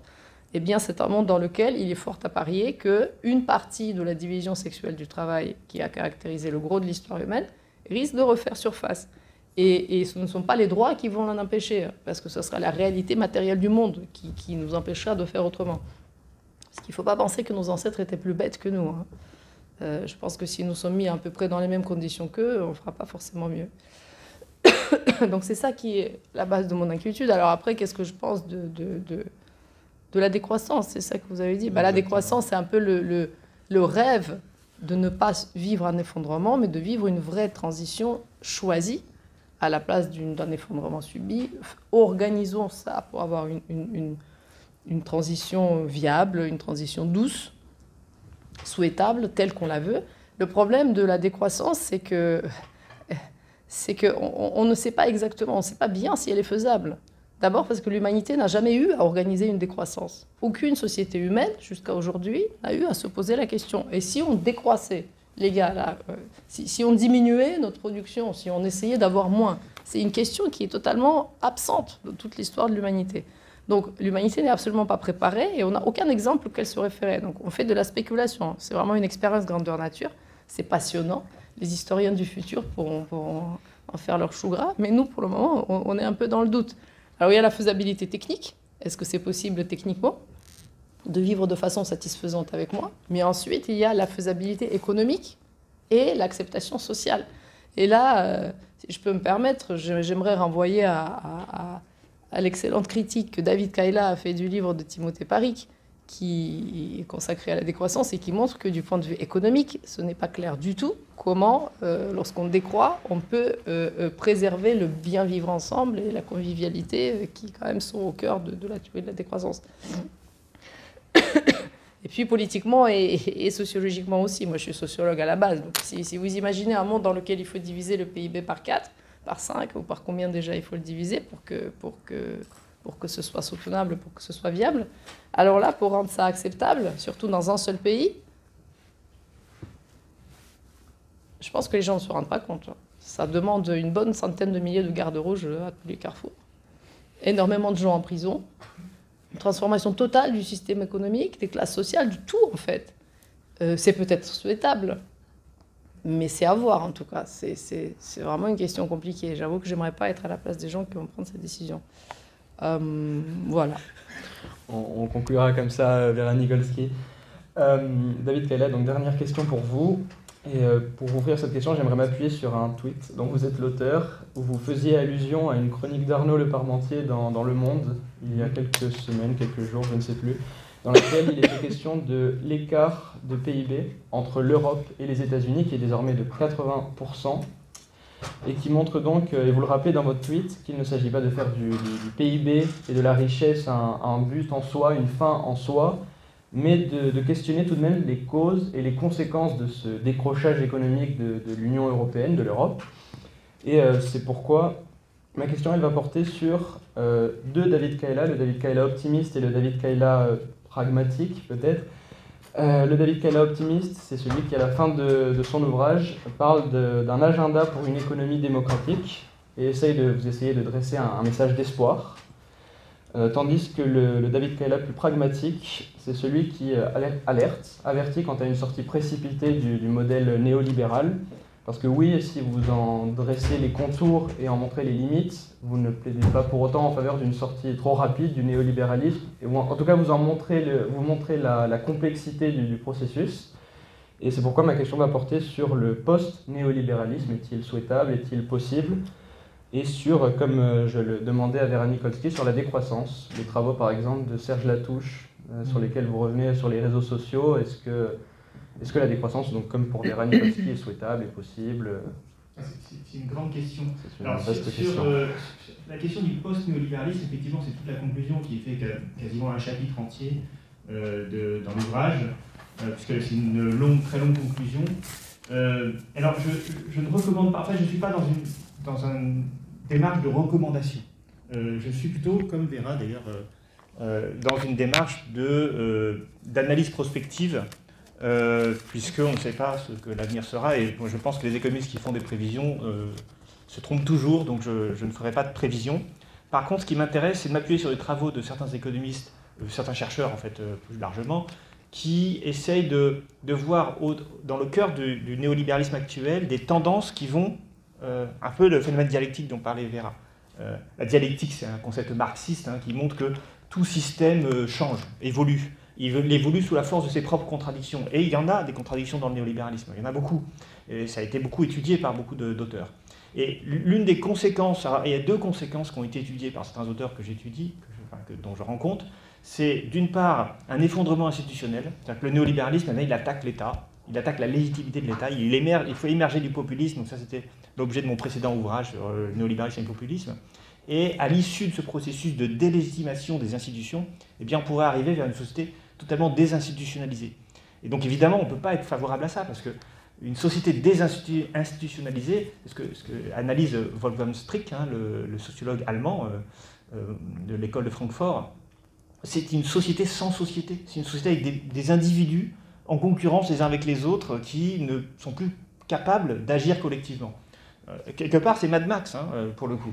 Mais un Mad Max sociétal, de société. Pas un effondrement climatique, mais un effondrement de la société dans son ensemble. Alors, il pousse très loin. C'est un livre qui n'a pas été traduit en français, mais qui est paru en anglais de 2016. Il va vraiment pousser très bien sur l'après-capitalisme, en fait. Il dit, ben voilà, on pourrait avoir ça. Et puis, il y a une autre perspective, moins sombre, mais qui reste quand même très sombre, qui est l'illibéralisme. L'illibéralisme ou la perte de l'état de droit, c'est un des débouchés possibles du néolibéralisme. Alors on a parlé tout à l'heure de l'effondrement russe, des ex-pays de l'Union soviétique, parce que l'Ukraine aussi est touchée, d'autres pays de l'ex-Union soviétique sont touchés. C'est un effondrement qui crée Poutine, en fait. Je veux dire, on ne peut pas expliquer Poutine si on n'a pas expliqué l'effondrement des années 90. En Turquie, il y a un tournant aussi illibéral du gouvernement, et quelque part, la mise en cause de l'état de droit, ce qu'on pourrait appeler une forme de néo-féodalisme, parce que finalement, qu'est-ce que c'est que l'état de droit? C'est la règle, en anglais c'est the rule of law, mais ça veut dire le règne de la loi. Eh bien, l'absence de l'importance de la loi et de la règle dans les gouvernements va faire réémerger des systèmes d'allégeance. Et donc ça, c'est ce qu'on pourrait appeler du néo-féodalisme.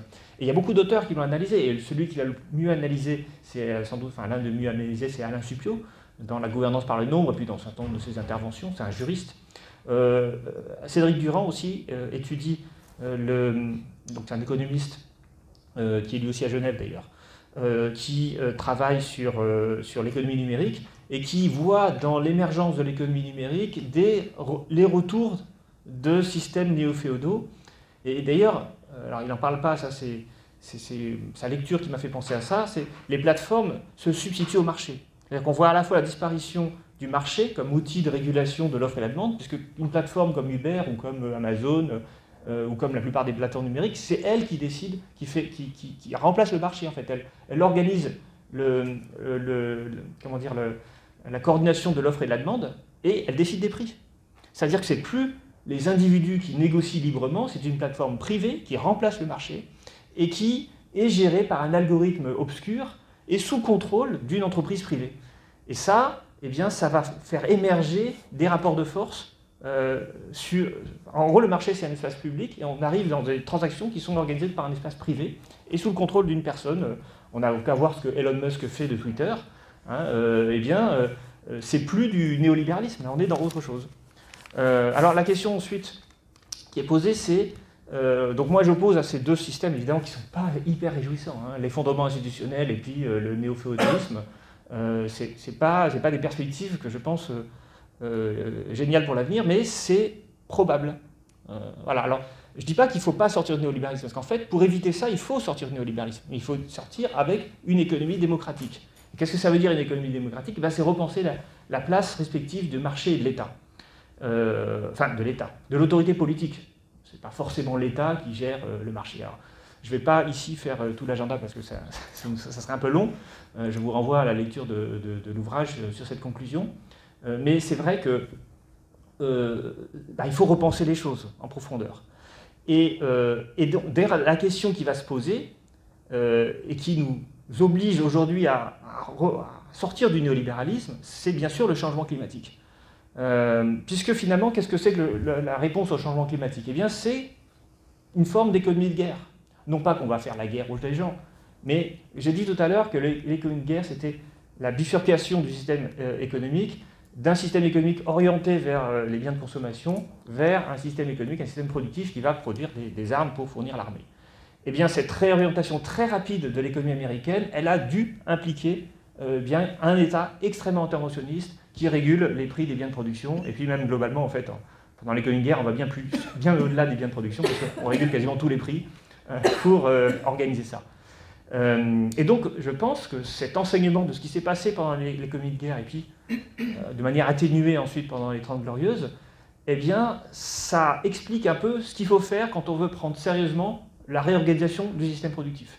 Et clairement, répondre à l'urgence écologique, l'urgence climatique, mais aussi à la raréfaction des matières premières, ça va nécessiter une mise en œuvre politique qui est contradictoire avec le néolibéralisme. Et donc il va falloir qu'on s'inspire des systèmes de régulation qui ont été mis en œuvre dans le cadre d'économie de guerre. Et donc c'est pour ça qu'on va devoir y venir. Mais le problème, c'est que si on ne pense pas ça, eh bien, on va aller vers la raréfaction des ressources, l'urgence climatique. C'est certains leaders, certains responsables chefs d'entreprise qui vont s'accaparer les dernières ressources et qui vont les utiliser pour avoir du pouvoir, simplement. C'est-à-dire que si on ne pense pas cette transition d'un point de vue démocratique, eh bien on aura, mécaniquement, j'ai envie de dire, un régime qui va se durcir, qui va être plus autoritaire, parce que face à l'urgence climatique, on ne va pas prendre le temps de faire la démocratie et d'expliquer gentiment aux gens qu'il faut qu'ils réduisent leur PIB. Et je termine sur la question de la décroissance. En fait, c'est très violent la décroissance, a priori. Parce que le PIB, on dit toujours que le PIB, c'est la production. Alors, quand on interroge les gens, est-ce que vous êtes d'accord pour réduire la production? Regardez, on surproduit, on surconsomme, on va réduire notre production. Les gens, ils sont plutôt favorables à cette idée. Mais on oublie toujours de leur dire que le PIB, ce n'est pas que la production. C'est essentiellement les revenus. Parce qu'en fait, la production, il y a une partie de la production qui n'est pas intégrée dans le PIB. Ce qu'on appelle l'autoproduction ou production informelle, elle n'est pas forcément intégrée dans le PIB. Par contre, ce qui est certain, c'est que le PIB, il intègre tous les revenus. Et donc si, au lieu de dire aux gens, est-ce que vous êtes prêts à moins surproduire, ils vont dire tous oui, mais on dit, est-ce que vous êtes prêts à avoir moins de revenus? C'est exactement la même chose, mais ça ne va pas être accepté de la même façon. Et baisser le PIB, c'est baisser les revenus. Et comme je l'ai dit, en fait, contrairement à ce que dit Vera, on a des exemples historiques. La Russie, c'est un exemple historique de décroissance organisée, parce que c'est bien organisé par l'État, par les autorités qui mettent en place la thérapie de choc, qui mettent en place la privatisation accélérée. Une autre manière de voir une réduction organisée du PIB. Croissance pour plus de croissance après. Oui, officiellement, voilà, bien sûr. Alors c'est vrai que c'est comme ça qu'on le vend et que c'est plus facile à vendre. Voilà. Aussi. Ils ont repris la croissance. Oui, bien sûr. En pratique, c'est vrai aussi. C'est un horizon de décroissance. Mais il a quand même fallu qu'il y ait des autorités qui organisent la baisse du PIB et donc la baisse du revenu des gens. Alors effectivement, c'était vendu avec l'idée que postérieurement, on sera plus heureux. Mais c'est aussi un peu ce que disent les décroissants. Ils disent qu'il faut décroître au début, puis ensuite vous verrez que la société sera meilleure. Mais c'est vrai qu'ils ne prenaient pas une reprise de la croissance qui serait contradictoire. Donc du coup, je pense que ça va être jamais qu'on va décroître. jamais ce mot n'a été prononcé. Non, je parle des décroissants. Oui, mais en Russie, c'était pas du Non, tout non, bien sûr. présenté comme tel. Bien sûr. Du tout, du tout. Mais On les disait effets... tout de suite, on va croître beaucoup plus. Ouais, mais les effets ont été ceux-là. Alors, enfin, je pense qu'on a du mal à mesurer ce que ça signifie, moins 60% en 10 ans. Hein, ça veut dire une récession de plus de 6% chaque année, en moyenne. Hein. Le Covid. Non, mais le Covid, déjà, c'est pas 6%, c'est moins. Et puis, on a eu l'État qui a massivement protégé les revenus des gens, quand même. C'est-à-dire qu'il y a une réduction du PIB, mais pas des revenus, ce qui a créé des phénomènes d'épargne qui ont aussi posé d'autres problèmes. Au niveau des institutions, c'est extrêmement violent au niveau de la société. Un autre cas de décroissance organisée, c'est la Grèce en 2011, moins 40%. C'est moins violent que la Russie, mais ça a aussi profondément désorganisé le système politique. Mais ce que je veux dire, c'est que c'est possible d'organiser. On peut l'habiller en disant non, non, mais c'est que provisoire, c'est que transitoire, ça sera heureux demain, mais les populations, elles ont plus ou moins résisté. Alors, je ne sais pas si on peut dire que la société russe s'est pas effondrée, parce que quelque part, je crois qu'elle s'est un peu effondrée, mais là, je ne sais pas, je ne suis pas... la Grèce s'est pas totalement effondrée, par ailleurs, et puis elle a une croissance qui a repris. Mais imaginez effectivement de dire on va réduire de 2/3 le PIB, on va être plus heureux, mais jamais on reviendra au niveau d'avant, c'est quand même compliqué. Alors bien sûr, les décroissants disent la récession, la décroissance, c'est pas la récession. Alors ce qui est marrant, c'est qu'ils parlent toujours de décroissance en négatif, c'est-à-dire ils disent toujours ce que ce n'est pas, mais ils disent jamais ce que c'est. Même s'ils sont d'accord pour dire qu'à un moment, il faut réduire les PIB. Mais même ça, ils ne parlent pas de réduction de revenus. Alors que pour l'instant, pour le coup, réduire le PIB, c'est réduire les revenus. Donc la question est que si on organise une autre société, avec plus de services collectifs, avec peut-être plus de temps libre, peut-être que les choses peuvent passer plus facilement. Mais c'est pas facile, quoi. Et donc, moi, ma perspective, c'est de réfléchir sur comment reprendre la main sur le marché, comment organiser des systèmes de concertation collective pour remettre du politique au lieu de l'enlever, c'est-à-dire avoir des systèmes d'incitation qui sont le produit du marché de l'offre et la demande, eh bien, recontrôler les prix, sortir de la marchandisation d'un certain nombre de questions. Ça donnerait du poids aux politiques qui pourraient ensuite organiser non pas une décroissance globale, mais peut-être une transition productive. Parce qu'à la fin, Serge Latouche, il est vraiment dans une logique, il faut changer, il faut sortir de l'imaginaire de la croissance, il faut en quelque sorte être plus sobre. C'est beaucoup de vision morale en fait des choses, mais je crois qu'il faut un peu évacuer cette question et se dire bon, en fait, on décroît pas pour décroître, on décroît pas parce qu'on sera plus heureux avec moins de revenus, on décroît pour résoudre le problème du changement climatique ou de la raréfaction de nos matières premières. Donc du coup, ça permet de re-rationaliser en quelque sorte le process en évitant de dire aux gens ce qu'il faut qu'ils fassent, c'est pas bien de prendre l'avion, réorganiser les modes de transport, réorganiser les modes de vie, et ça veut dire un État quand même qui reprennent la main, qui se réapproprient un certain nombre d'outils économiques. Et donc, de manière plus pragmatique, penser la transition écologique, améliorer les systèmes de recyclage, refaire une économie plus circulaire, on n'y arrivera jamais à 100%, mais aller vers ça, faire en sorte d'économiser les matières premières qui sont encore indispensables et dont les ressources sont finies. Toutes ces questions. Après, peut-être qu'on arrivera à une décroissance, peut-être pas. Alors c'est là où moi je ne suis pas hyper d'accord avec Jean Covici quand lui pense que le PIB c'est l'énergie. Il a là on a une réduction historique en 2022 des émissions, moins 4% en France en une année, alors qu'on a une croissance du PIB. Donc ça veut dire qu'on peut tout à fait réduire les émissions et faire croître le PIB. En fait, le découplage il existe déjà. Et donc, alors voilà, je ne dis pas que c'est facile, par ailleurs des secteurs qui croient, mais moi, je pense que c'est possible d'éviter l'effondrement si on se réapproprie collectivement les outils de l'économie. Merci David Kayla. Pour terminer, j'aimerais juste présenter à la salle votre ouvrage avec Vera Nikolsky et tout un tas d'autres auteurs. Alors ça s'appelle « La souveraineté, l'Europe et le peuple », un ouvrage dont vous êtes la coordinatrice, il me semble, Vera Nikolsky.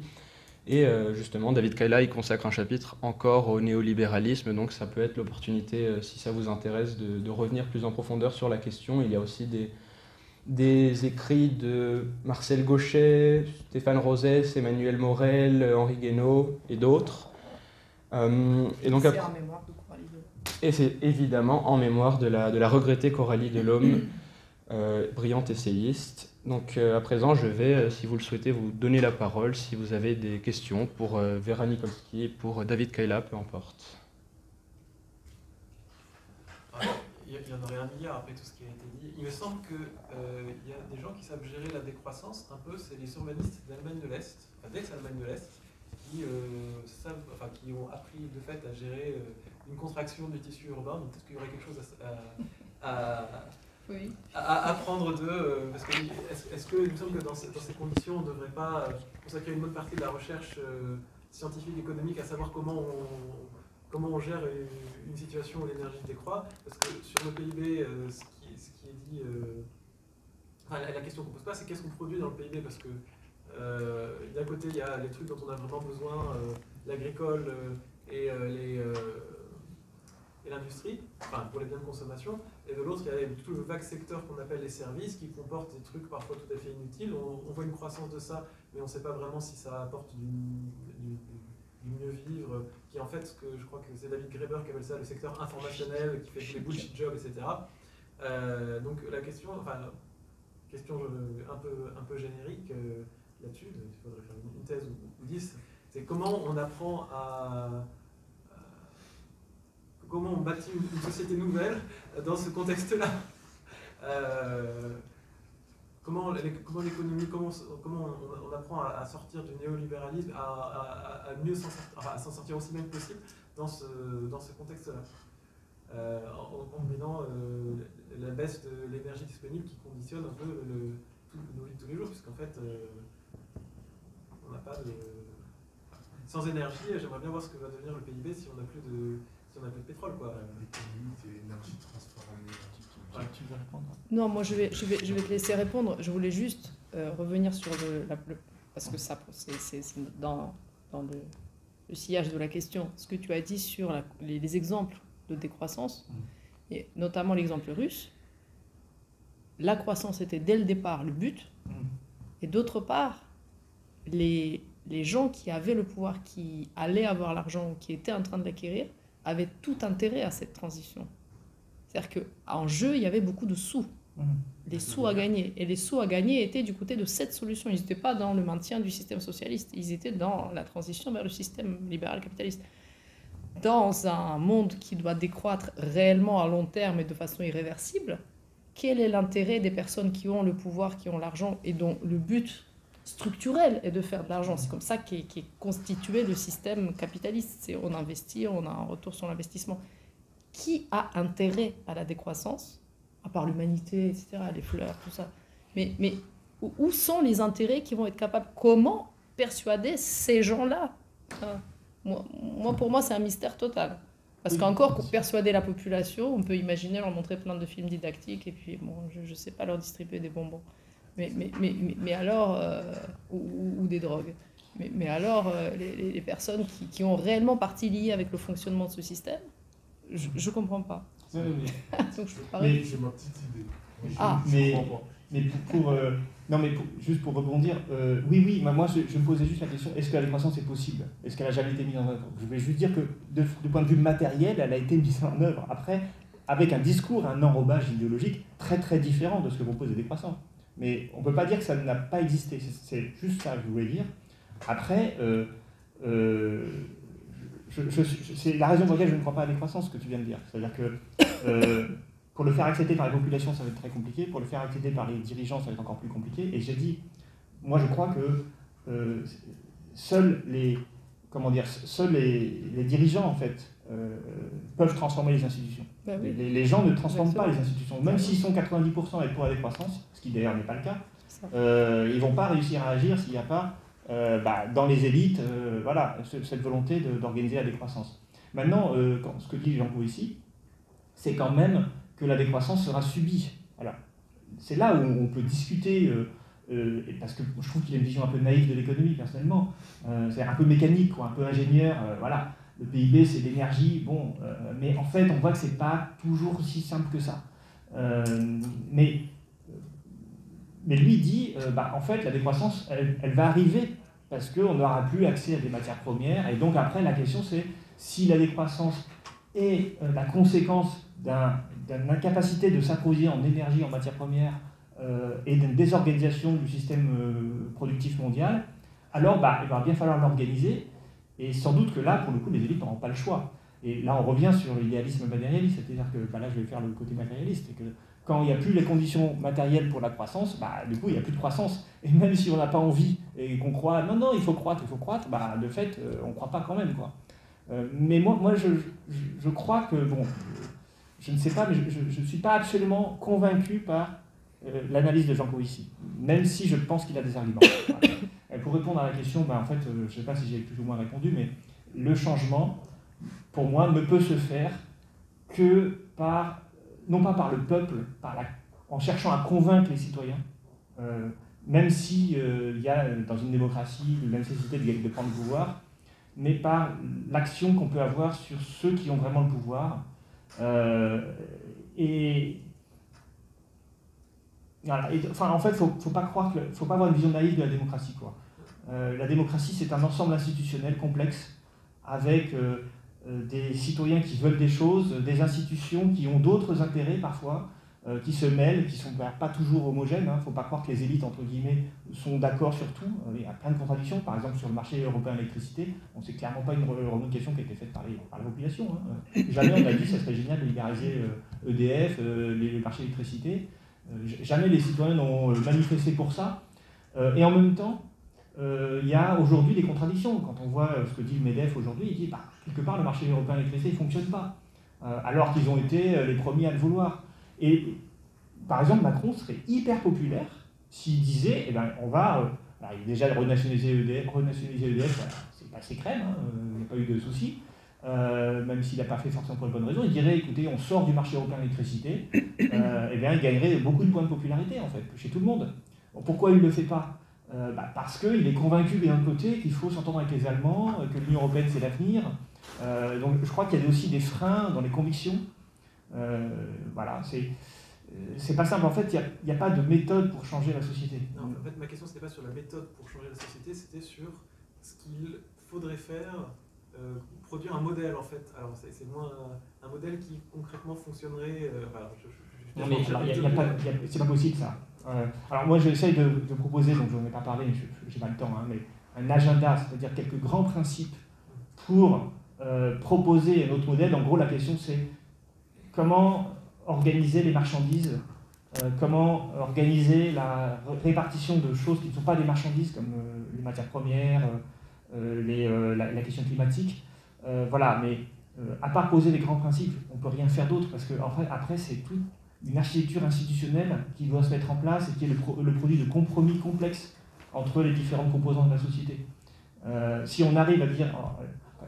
il y a des gens qui ont des modèles, qui ont déjà conçu un modèle d'autres sociétés, je pense à Frio par exemple, à Frio sur réseau salarial, bon, ils arrivent, j'ai la solution, regardez, mais en fait ça ne marche pas, parce que les décroissants d'ailleurs c'est un peu pareil, ils ont aussi la solution, on lit tous les auteurs des décroissants, mais c'est très bien d'avoir conçu dans les idées un monde idéal, mais en fait le chemin pour arriver du monde actuel au monde idéal, ils ne l'ont pas, on ne peut pas l'avoir, et en fait, les communistes russes, les bolcheviks russes avaient aussi une vision de société idéale, et puis le chemin, il est passé par Staline, et puis ça n'a pas vraiment bien marché, quoi.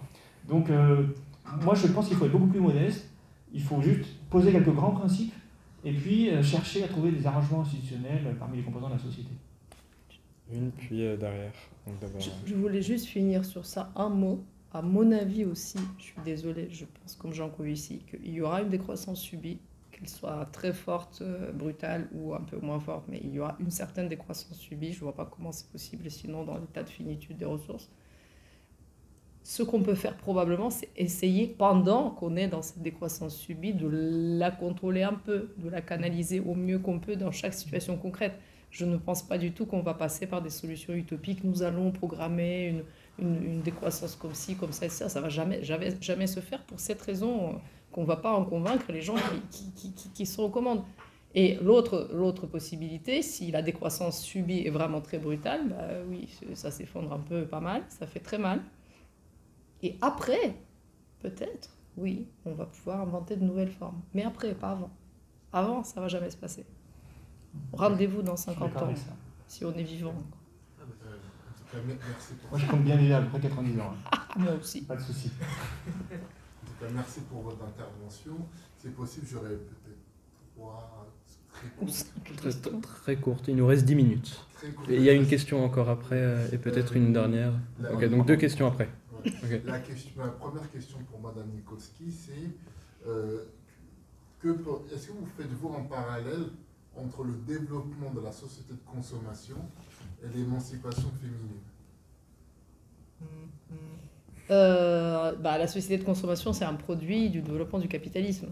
C'est un produit dérivé des conséquences de la révolution industrielle en Occident qui a permis à toute cette machine de se mettre en branle. Donc oui, d'une certaine façon. Après, est-ce que... Ça, c'était Natacha Polony aussi qui me posait la question sur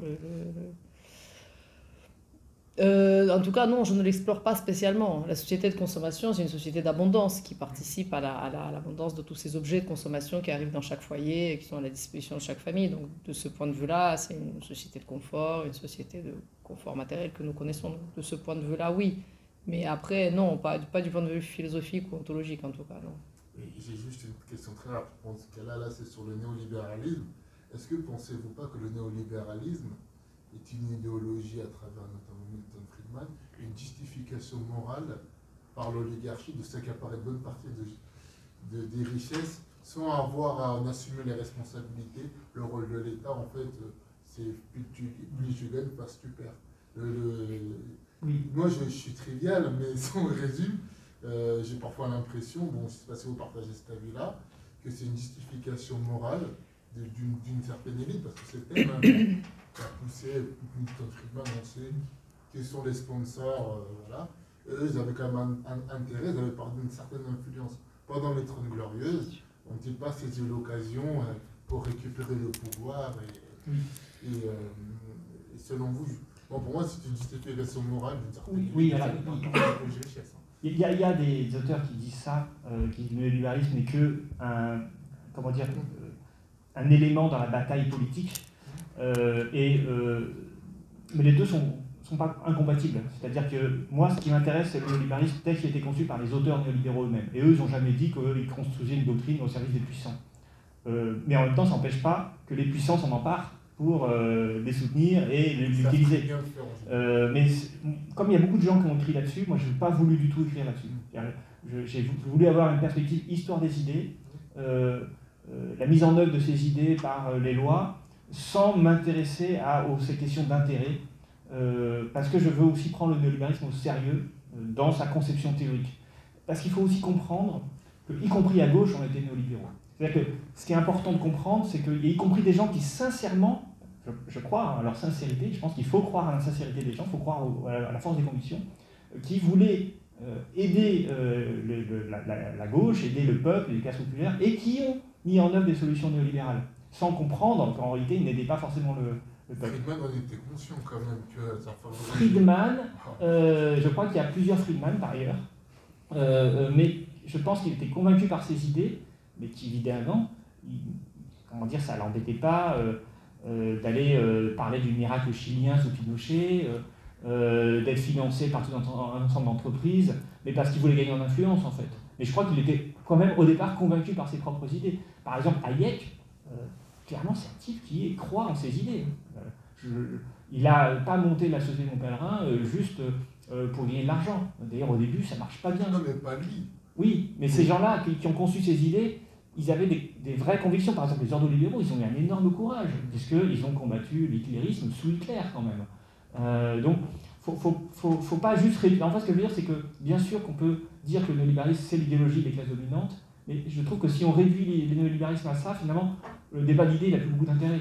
En fait, quand je dis ça, je ne ciblais pas, je ne disais pas que eux s'étaient enrichis. Oui, je disais mais je suis d'accord avec que leur idéologie a justifié moralement l'enrichissement, mais de manière démesurée. Il faut voir les écarts de richesse au sein d'une entreprise depuis les années 80. Je suis d'accord avec ça. C'est factuel, ça. Je suis d'accord avec ça.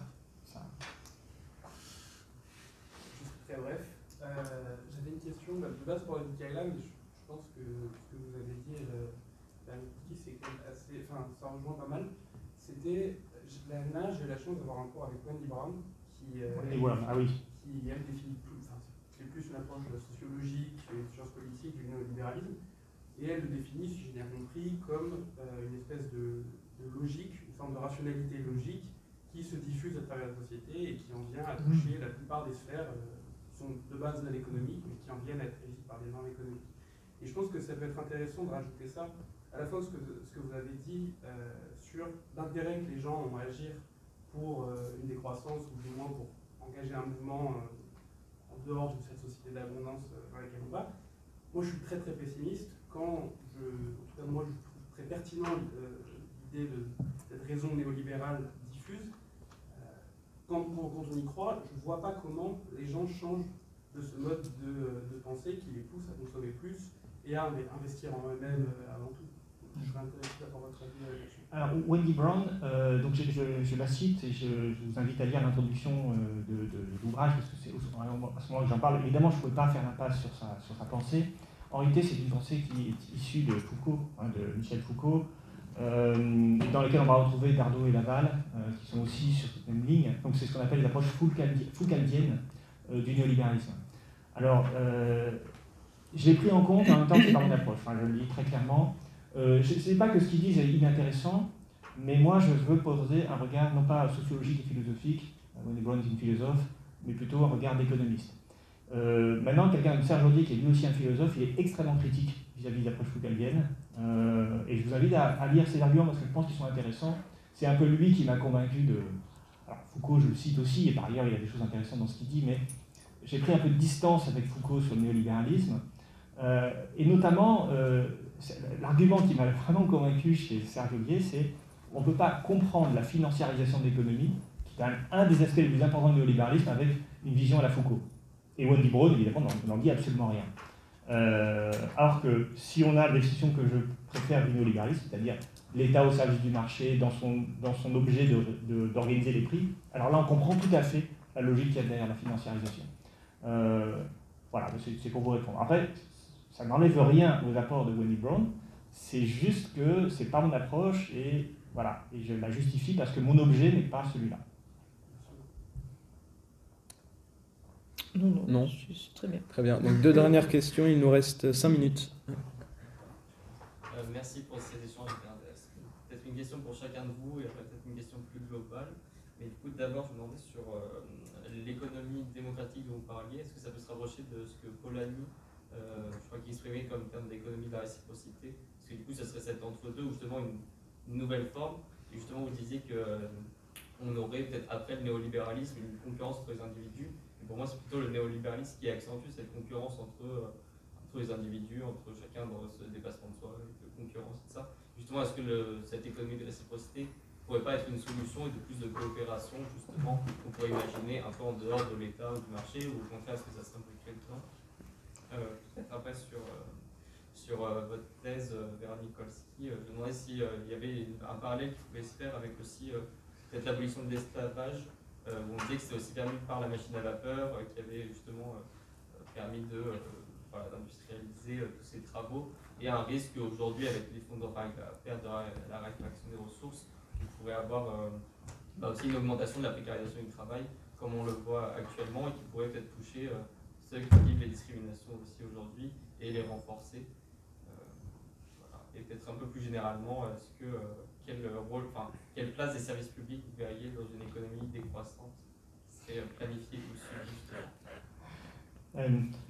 Je laisserai Vera le mot de la fin, mais oui, alors Polanyi fait partie des auteurs que je cite beaucoup, notamment dans cette partie-là sur les perspectives. Alors, en particulier pour son analyse des marchandises fictives et sa définition de la marchandise que je trouve absolument géniale, parce que, vous savez, en fait, on ne définit jamais la marchandise.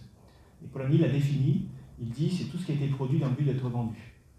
Et ce qui est intéressant, c'est que du coup, les services publics, par exemple, c'est produit, mais pas dans le but d'être vendu. Donc, du coup, ce n'est pas de marchandise. Les matières premières n'ont pas été produites, elles sont extraites. C'est très important la différence, parce que ça veut dire que quand c'est épuisé, on ne peut plus en refaire. Et bien, du coup, ce n'est pas une marchandise. Le travail, c'est le temps humain. On ne fait pas des enfants pour les vendre, donc le travail ne peut pas être non plus une marchandise. Et quand on pense la marchandise comme Polanyi le fait, eh bien, on permet déjà de discriminer, de répondre en partie à la question qu'est-ce qui doit être régulé par le marché. Et le premier élément, c'est ce qui n'est pas marchandise, par définition, donc qui n'est pas produit pour être vendu, ne peut pas être régulé par le marché, il doit donc être régulé par le politique. Et puis ensuite, on peut réfléchir sur ce qui est marchandise, par exemple l'alimentaire, c'est une marchandise. Hein. Quand on produit des fruits et légumes, on les produit dans le but d'être vendus. Donc le fruit et légumes, c'est une marchandise. Mais on comprend bien que c'est une marchandise vitale. Donc peut-être qu'il faut le réguler, ce marché. Donc le marché est légitime, mais sans doute encadré. Voilà, donc c'est un peu, vous voyez, le processus que j'ai essayé de développer. Alors du coup, je ne réponds pas à la question sur l'économie de la réciprocité, parce que ça, c'est des travaux de Polanyi ultérieurs que je n'ai pas lus. Moi, je me suis surtout intéressé au Polanyi qui s'interroge sur le fascisme dans les années 30, et puis sur son livre La Grande Transformation, écrit en 1944. Après, il a travaillé sur d'autres choses que je n'ai pas lues. Oui, merci pour votre question. Oui, bien sûr, oui. L'esclavage et puis toute une série d'autres choses. On pourrait étendre cette analyse à énormément de choses. D'ailleurs, il y a plein de gens qui le font. Il y a plein de gens qui me le font remarquer. En fait, le fait est que les conséquences de la révolution industrielle et toute cette transformation matérielle de notre monde, ça a eu des conséquences énormes pour tout le monde et pour absolument tous les processus, tous les rapports sociaux, toutes les pratiques économiques. Tout ce qui nous entoure aujourd'hui, la manière dont on vit, est effectivement construit sur cette réalité matérielle-là, c'est-à-dire l'existence d'une énergie peu chère et de machines qui effectuent à notre place tout un grand nombre de travaux. Jean Covici fait le petit calcul de savoir combien d'esclaves virtuels, d'esclaves énergétiques dispose en moyenne chaque Français. Et bon, après le calcul vaut ce qu'il vaut, on peut faire un autre calcul, mais lui il arrive à un chiffre hallucinant autour de 400. Donc chaque Français aujourd'hui vit comme un esclavagiste qui avait 400 esclaves avant. Donc effectivement, dans le monde d'avant la technologisation formidable qu'on a connue, les seuls qui pouvaient vivre de cette façon, et encore, ils ne vivaient pas de cette façon, parce que personne à l'époque n'avait de Doliprane pour faire baisser la fièvre, et tout le monde était malade de la peste, exactement comme les pauvres. Mais ils avaient quand même accès à un grand nombre de services auxquels n'avaient pas accès les autres, et ils y avaient accès parce qu'ils avaient des esclaves physiques. Les esclaves physiques qui effectuaient ce travail. Donc oui, absolument. L'esclavage a été rendu obsolète par la généralisation de la machine à vapeur, qui faisait les choses bien mieux qu'un esclave, beaucoup plus vite, beaucoup plus efficacement et pour beaucoup moins cher. Et en plus, il ne faut lui donner que du charbon, alors que l'esclave consomme quand même beaucoup de denrées plus diversifiées, donc c'est beaucoup plus compliqué. On peut même, en fait, dans mon livre, j'oppose un petit peu les luttes féministes avec les luttes sociales et les luttes de libération nationale.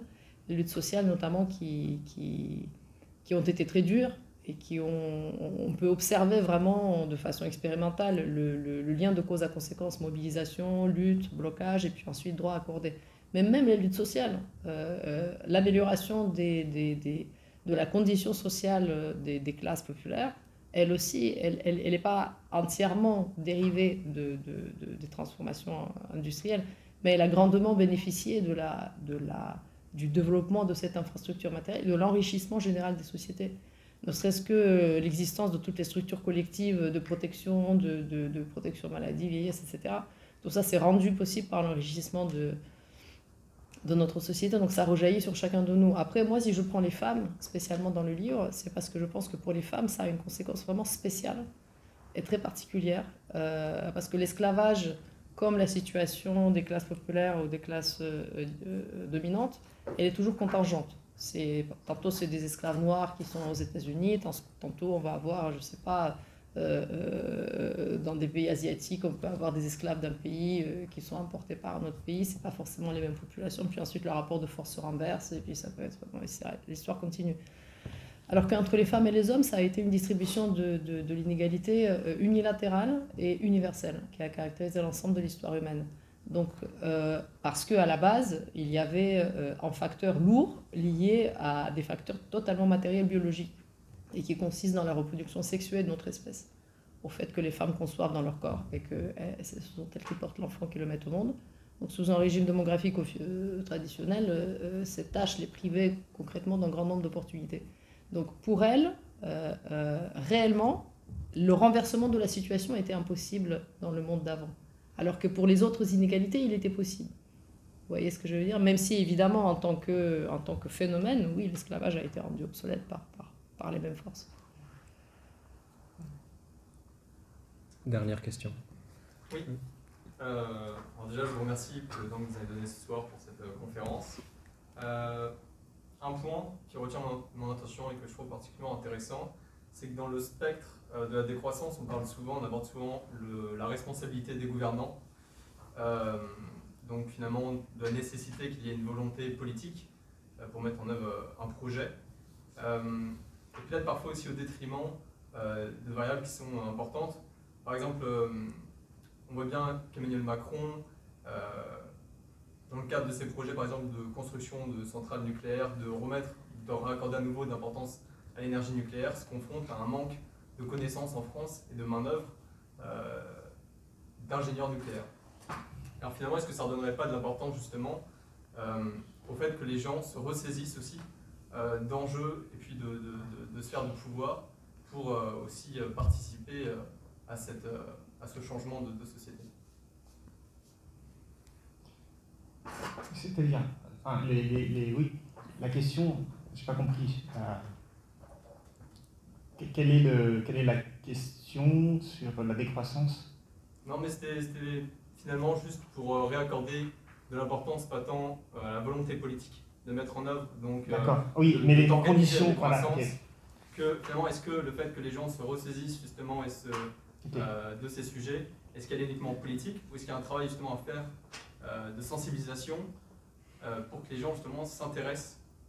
Alors voilà, donc ok, je comprends. C'est-à-dire les conditions matérielles, la possibilité de mettre en œuvre une stratégie. Voilà. Et moi, il y a un truc sur... Parce que bon, quand on parle de décroissance, c'est un peu ambigu. Mais il y a une chose qui me marque, qui me frappe, moi, dans la théorie de la décroissance. Bon, je vous invite à lire le livre de Serge Latouche, Le pari de la décroissance, que j'ai lu cet été. À la fin, il fait des propositions. Il en fait 9. Alors, je ne les ai pas toutes en tête, mais aucune de ces propositions, en gros, par exemple, même pour la publicité, il faut réglementer plus strictement la publicité. Bah, bravo la société des croissances, quoi. Bravo la révolution. Développer les services publics, ok, pareil. En fait, il y avait quelque chose qui était très, très marquant dans le socialisme, c'était l'appropriation collective des moyens de production, publics ou par les salariés eux-mêmes. C'était quelque chose qui était très clair, on savait ce qu'il fallait faire. On allait exproprier les patrons. Aujourd'hui, quand on parle de décroissance, l'un des problèmes, c'est on ne sait pas quoi faire. En fait, les théories de la décroissance, ils disent qu'il faut baisser le temps de travail, limiter et réglementer davantage la publicité. Mais baisser le temps de travail, qu'est-ce que ça signifie? Est-ce qu'on aura encore accès à nos ressources? Et par rapport à la question du nucléaire, c'est un peu la même chose, c'est-à-dire qu'on veut relancer le nucléaire, mais est-ce qu'on a les ingénieurs, est-ce qu'on a les techniciens, est-ce qu'on a l'infrastructure pour le faire, est-ce qu'on a le combustible? Voilà, c'est des questions techniques, matérielles qui se posent. Et en fait, l'un des problèmes qu'on a pour moi aujourd'hui, et là je rejoins complètement Vera sur l'idéalisme actuel, c'est-à-dire on pense qu'en convainquant les gens, tout de suite les choses vont se résoudre, mais en fait, convaincre de quoi? Convaincre qu'il faut décroître, d'accord, mais ce n'est pas le comportement individuel qui fait décroître, c'est les institutions. Et ensuite, la question c'est, on est politique, on est responsable, on est président de la République, qu'est-ce qu'on change dans les institutions? Au moins le socialisme était clair, expropriation des patrons, collectivisation des moyens de production, bon au moins ça c'était clair, on savait ce qu'on faisait quand on était élu. Les décroissants, et même globalement, même la croissance verte, en fait, c'est pas simple, parce que la planification écologique de Macron, en fait, c'est assez gazeux aussi comme projet. Probablement, il faut commencer par l'expropriation des patrons. Mais ils le disent pas. Non, mais logiquement, si vous expropriez les patrons, après vous pouvez décider ce que vous faites. Au moins, vous n'aurez plus le problème de les convaincre. On est d'accord? Vous pouvez avoir une espèce de plan rationnel d'action. Après, je ne sais pas si c'est souhaitable, parce qu'en général, ça ne s'est pas très bien passé. Et encore une fois, ça implique beaucoup de bonhommes en uniforme postés un peu partout. Il faut en avoir conscience. Si on veut le faire, on peut en faire un projet. On peut le dire, on peut essayer de le promouvoir auprès de la population, lui expliquer ce que ça implique. Mais il faut avoir conscience, y compris pour soi-même, de ce que ça implique. Je ne suis pas sûre qu'il y ait beaucoup de gens qui réfléchissent concrètement. Les gens pensent à une décroissance heureuse. Ils pensent à des trucs d'émancipation, nous allons danser, nous allons nous aimer avec des fleurs partout, etc. Bon, c'est très très sympa, ça témoigne de leurs bonnes intentions. Mais à part ça, Qu'est-ce que ça apporte concrètement? Pas grand-chose. Sartre il dit il faut décoloniser l'imaginaire. Concrètement, on fait comment pour décoloniser l'imaginaire? Moi, je sais comment décoloniser une colonie, voilà, et ça s'est toujours bien passé. Mais un imaginaire, vous vous rendez compte? Et même par la publicité, en faisant des campagnes de publicité, etc. Enfin, si Macron pouvait décoloniser l'imaginaire, ça serait facile, il n'y aurait plus de gilets jaunes. Hein. Et y compris un conseil comme réglementer la publicité, par exemple. Si on décide que la publicité nous fait produire trop de choses inutiles et qu'il faut limiter la production des choses inutiles pour... Très bien, on commence à réglementer la publicité, on l'interdit, allez, voilà. Il y a beaucoup moins de choses qui se vendent, les gens n'arrivent plus à faire la promotion de leurs produits. En fait, la première chose que ça produit, c'est des faillites en série. Donc, on se retrouve avec des gens en faillite, ils n'ont plus de travail, ils licencient leurs salariés, les gens sont dans la rue, ils n'ont pas à manger, ils ont des petits-enfants. C'est pas exactement à ça qu'on a pensé, les gars. On a pensé à un truc juste où on consommait tous moins. Et ça. Oui, il a fait faillite parce que lui, il produit des trucs, il se trouve que c'est pas hyper utile et puis c'est pas hyper connu et sans publicité. En fait, c'est des conséquences. En fait, la société est tellement compliquée aujourd'hui, organisée dans une division de travail tellement démentielle, que n'importe quel mouvement qu'on fait, ça produit des conséquences entières qui sont pas du tout celles qui sont prévues. C'est pas du tout ça qu'ils veulent, évidemment. Mais comment concrètement organiser les choses pour que tout se passe bien sans exproprier les patrons? C'est-à-dire, hop, là, tout devient d'un coup beaucoup plus simple, parce que vous avez beaucoup moins de paramètres en jeu. Vous décidez, et puis voilà, vous planifiez. Je pense que ça sera un désastre, mais au moins vous pouvez planifier. Bon. Si vous ne le faites pas, oui. Mais même sur la publicité, est-ce que quelqu'un a déjà vu une publicité pour les motos? Non. Eh bien, il y a plein de motos qui se vendent. Parce qu'on les voit dans la rue et qu'on a envie... Ah oui, c'est beau. Je sais, j'en ai acheté une. C'est beau, on a envie de l'utiliser, mais il n'y a pas besoin de publicité. D'ailleurs, les vendeurs de motos ne font pas de publicité parce qu'ils savent que c'est les passionnés de moto qui vont faire des vidéos sur YouTube et puis qui vont en donner envie aux gens. Donc, moi, je pense que si on supprimait la publicité, il n'y aurait pas moins de consommation. Alors, peut-être que c'est un peu fort, mais parce que je crois que les gens, ils ont de l'argent, il faut bien qu'ils le dépensent quelque part. La consommation, c'est peut-être un peu différente, mais est-ce qu'on achètera moins de trucs inutiles? Est-ce qu'on prendra moins d'avion parce qu'il y a la publicité? Quand mon pote il viendra de vacances aux Maldives, j'aurai envie d'aller aux Maldives. C'est le mimétisme en fait qui fait la consommation. Est-ce que l'inflation avec la baisse des salaires réels n'est pas en train de régler le problème? Non mais ce qui est vrai, c'est qu'on est déjà entré en partie dans une société post-croissance en Europe. C'est-à-dire que la croissance du PIB par habitant, elle est quasiment nulle, elle n'est pas complètement nulle, mais globalement depuis la crise, depuis 2007. En Europe et en France. Donc on est déjà en train, et on voit la difficulté que c'est, une société avec une croissance très faible. Mais alors, on entend beaucoup parler de la croissance et de la décroissance. Là, je vous remercie parce que je comprends un peu mieux les termes. Mais effectivement, on est dans un contexte de décroissance, d'appauvrissement subi. Et là, je me demande en fait si, même au-delà de la crise climatique, on est dans un appauvrissement relatif dans le monde riche par rapport au reste du monde. Et alors, est-ce que la décroissance, ce n'est pas une manière de faire passer un peu la pilule? Alors, je simplifie énormément, mais il y a un rééquilibrage mondial qui va nous affecter, et je ne suis pas sûr que dans les régions les plus pauvres du monde, ça c'est un problème, parce qu'il y a tellement de croissance potentielle pour eux, que peut-être la décroissance occidentale, ça va être compatible avec une croissance dans leur niveau de vie, etc. Mais ça, c'est dans des cas où la condition des femmes, comme Vera le rappelle dans le livre, c'est très différent par rapport à l'Occident. Donc finalement, il s'entremêle énormément de discours sur des sujets, et là, effectivement, on parle de questions très idéalisées, c'est du concret, et c'est de l'appauvrissement. Là, ça, je comprends, et on peut en parler, mais effectivement, ça aiderait la clarification, effectivement. Est-ce que les théories de la décroissance sont là pour faire passer la pilule d'un affaiblissement de l'Europe?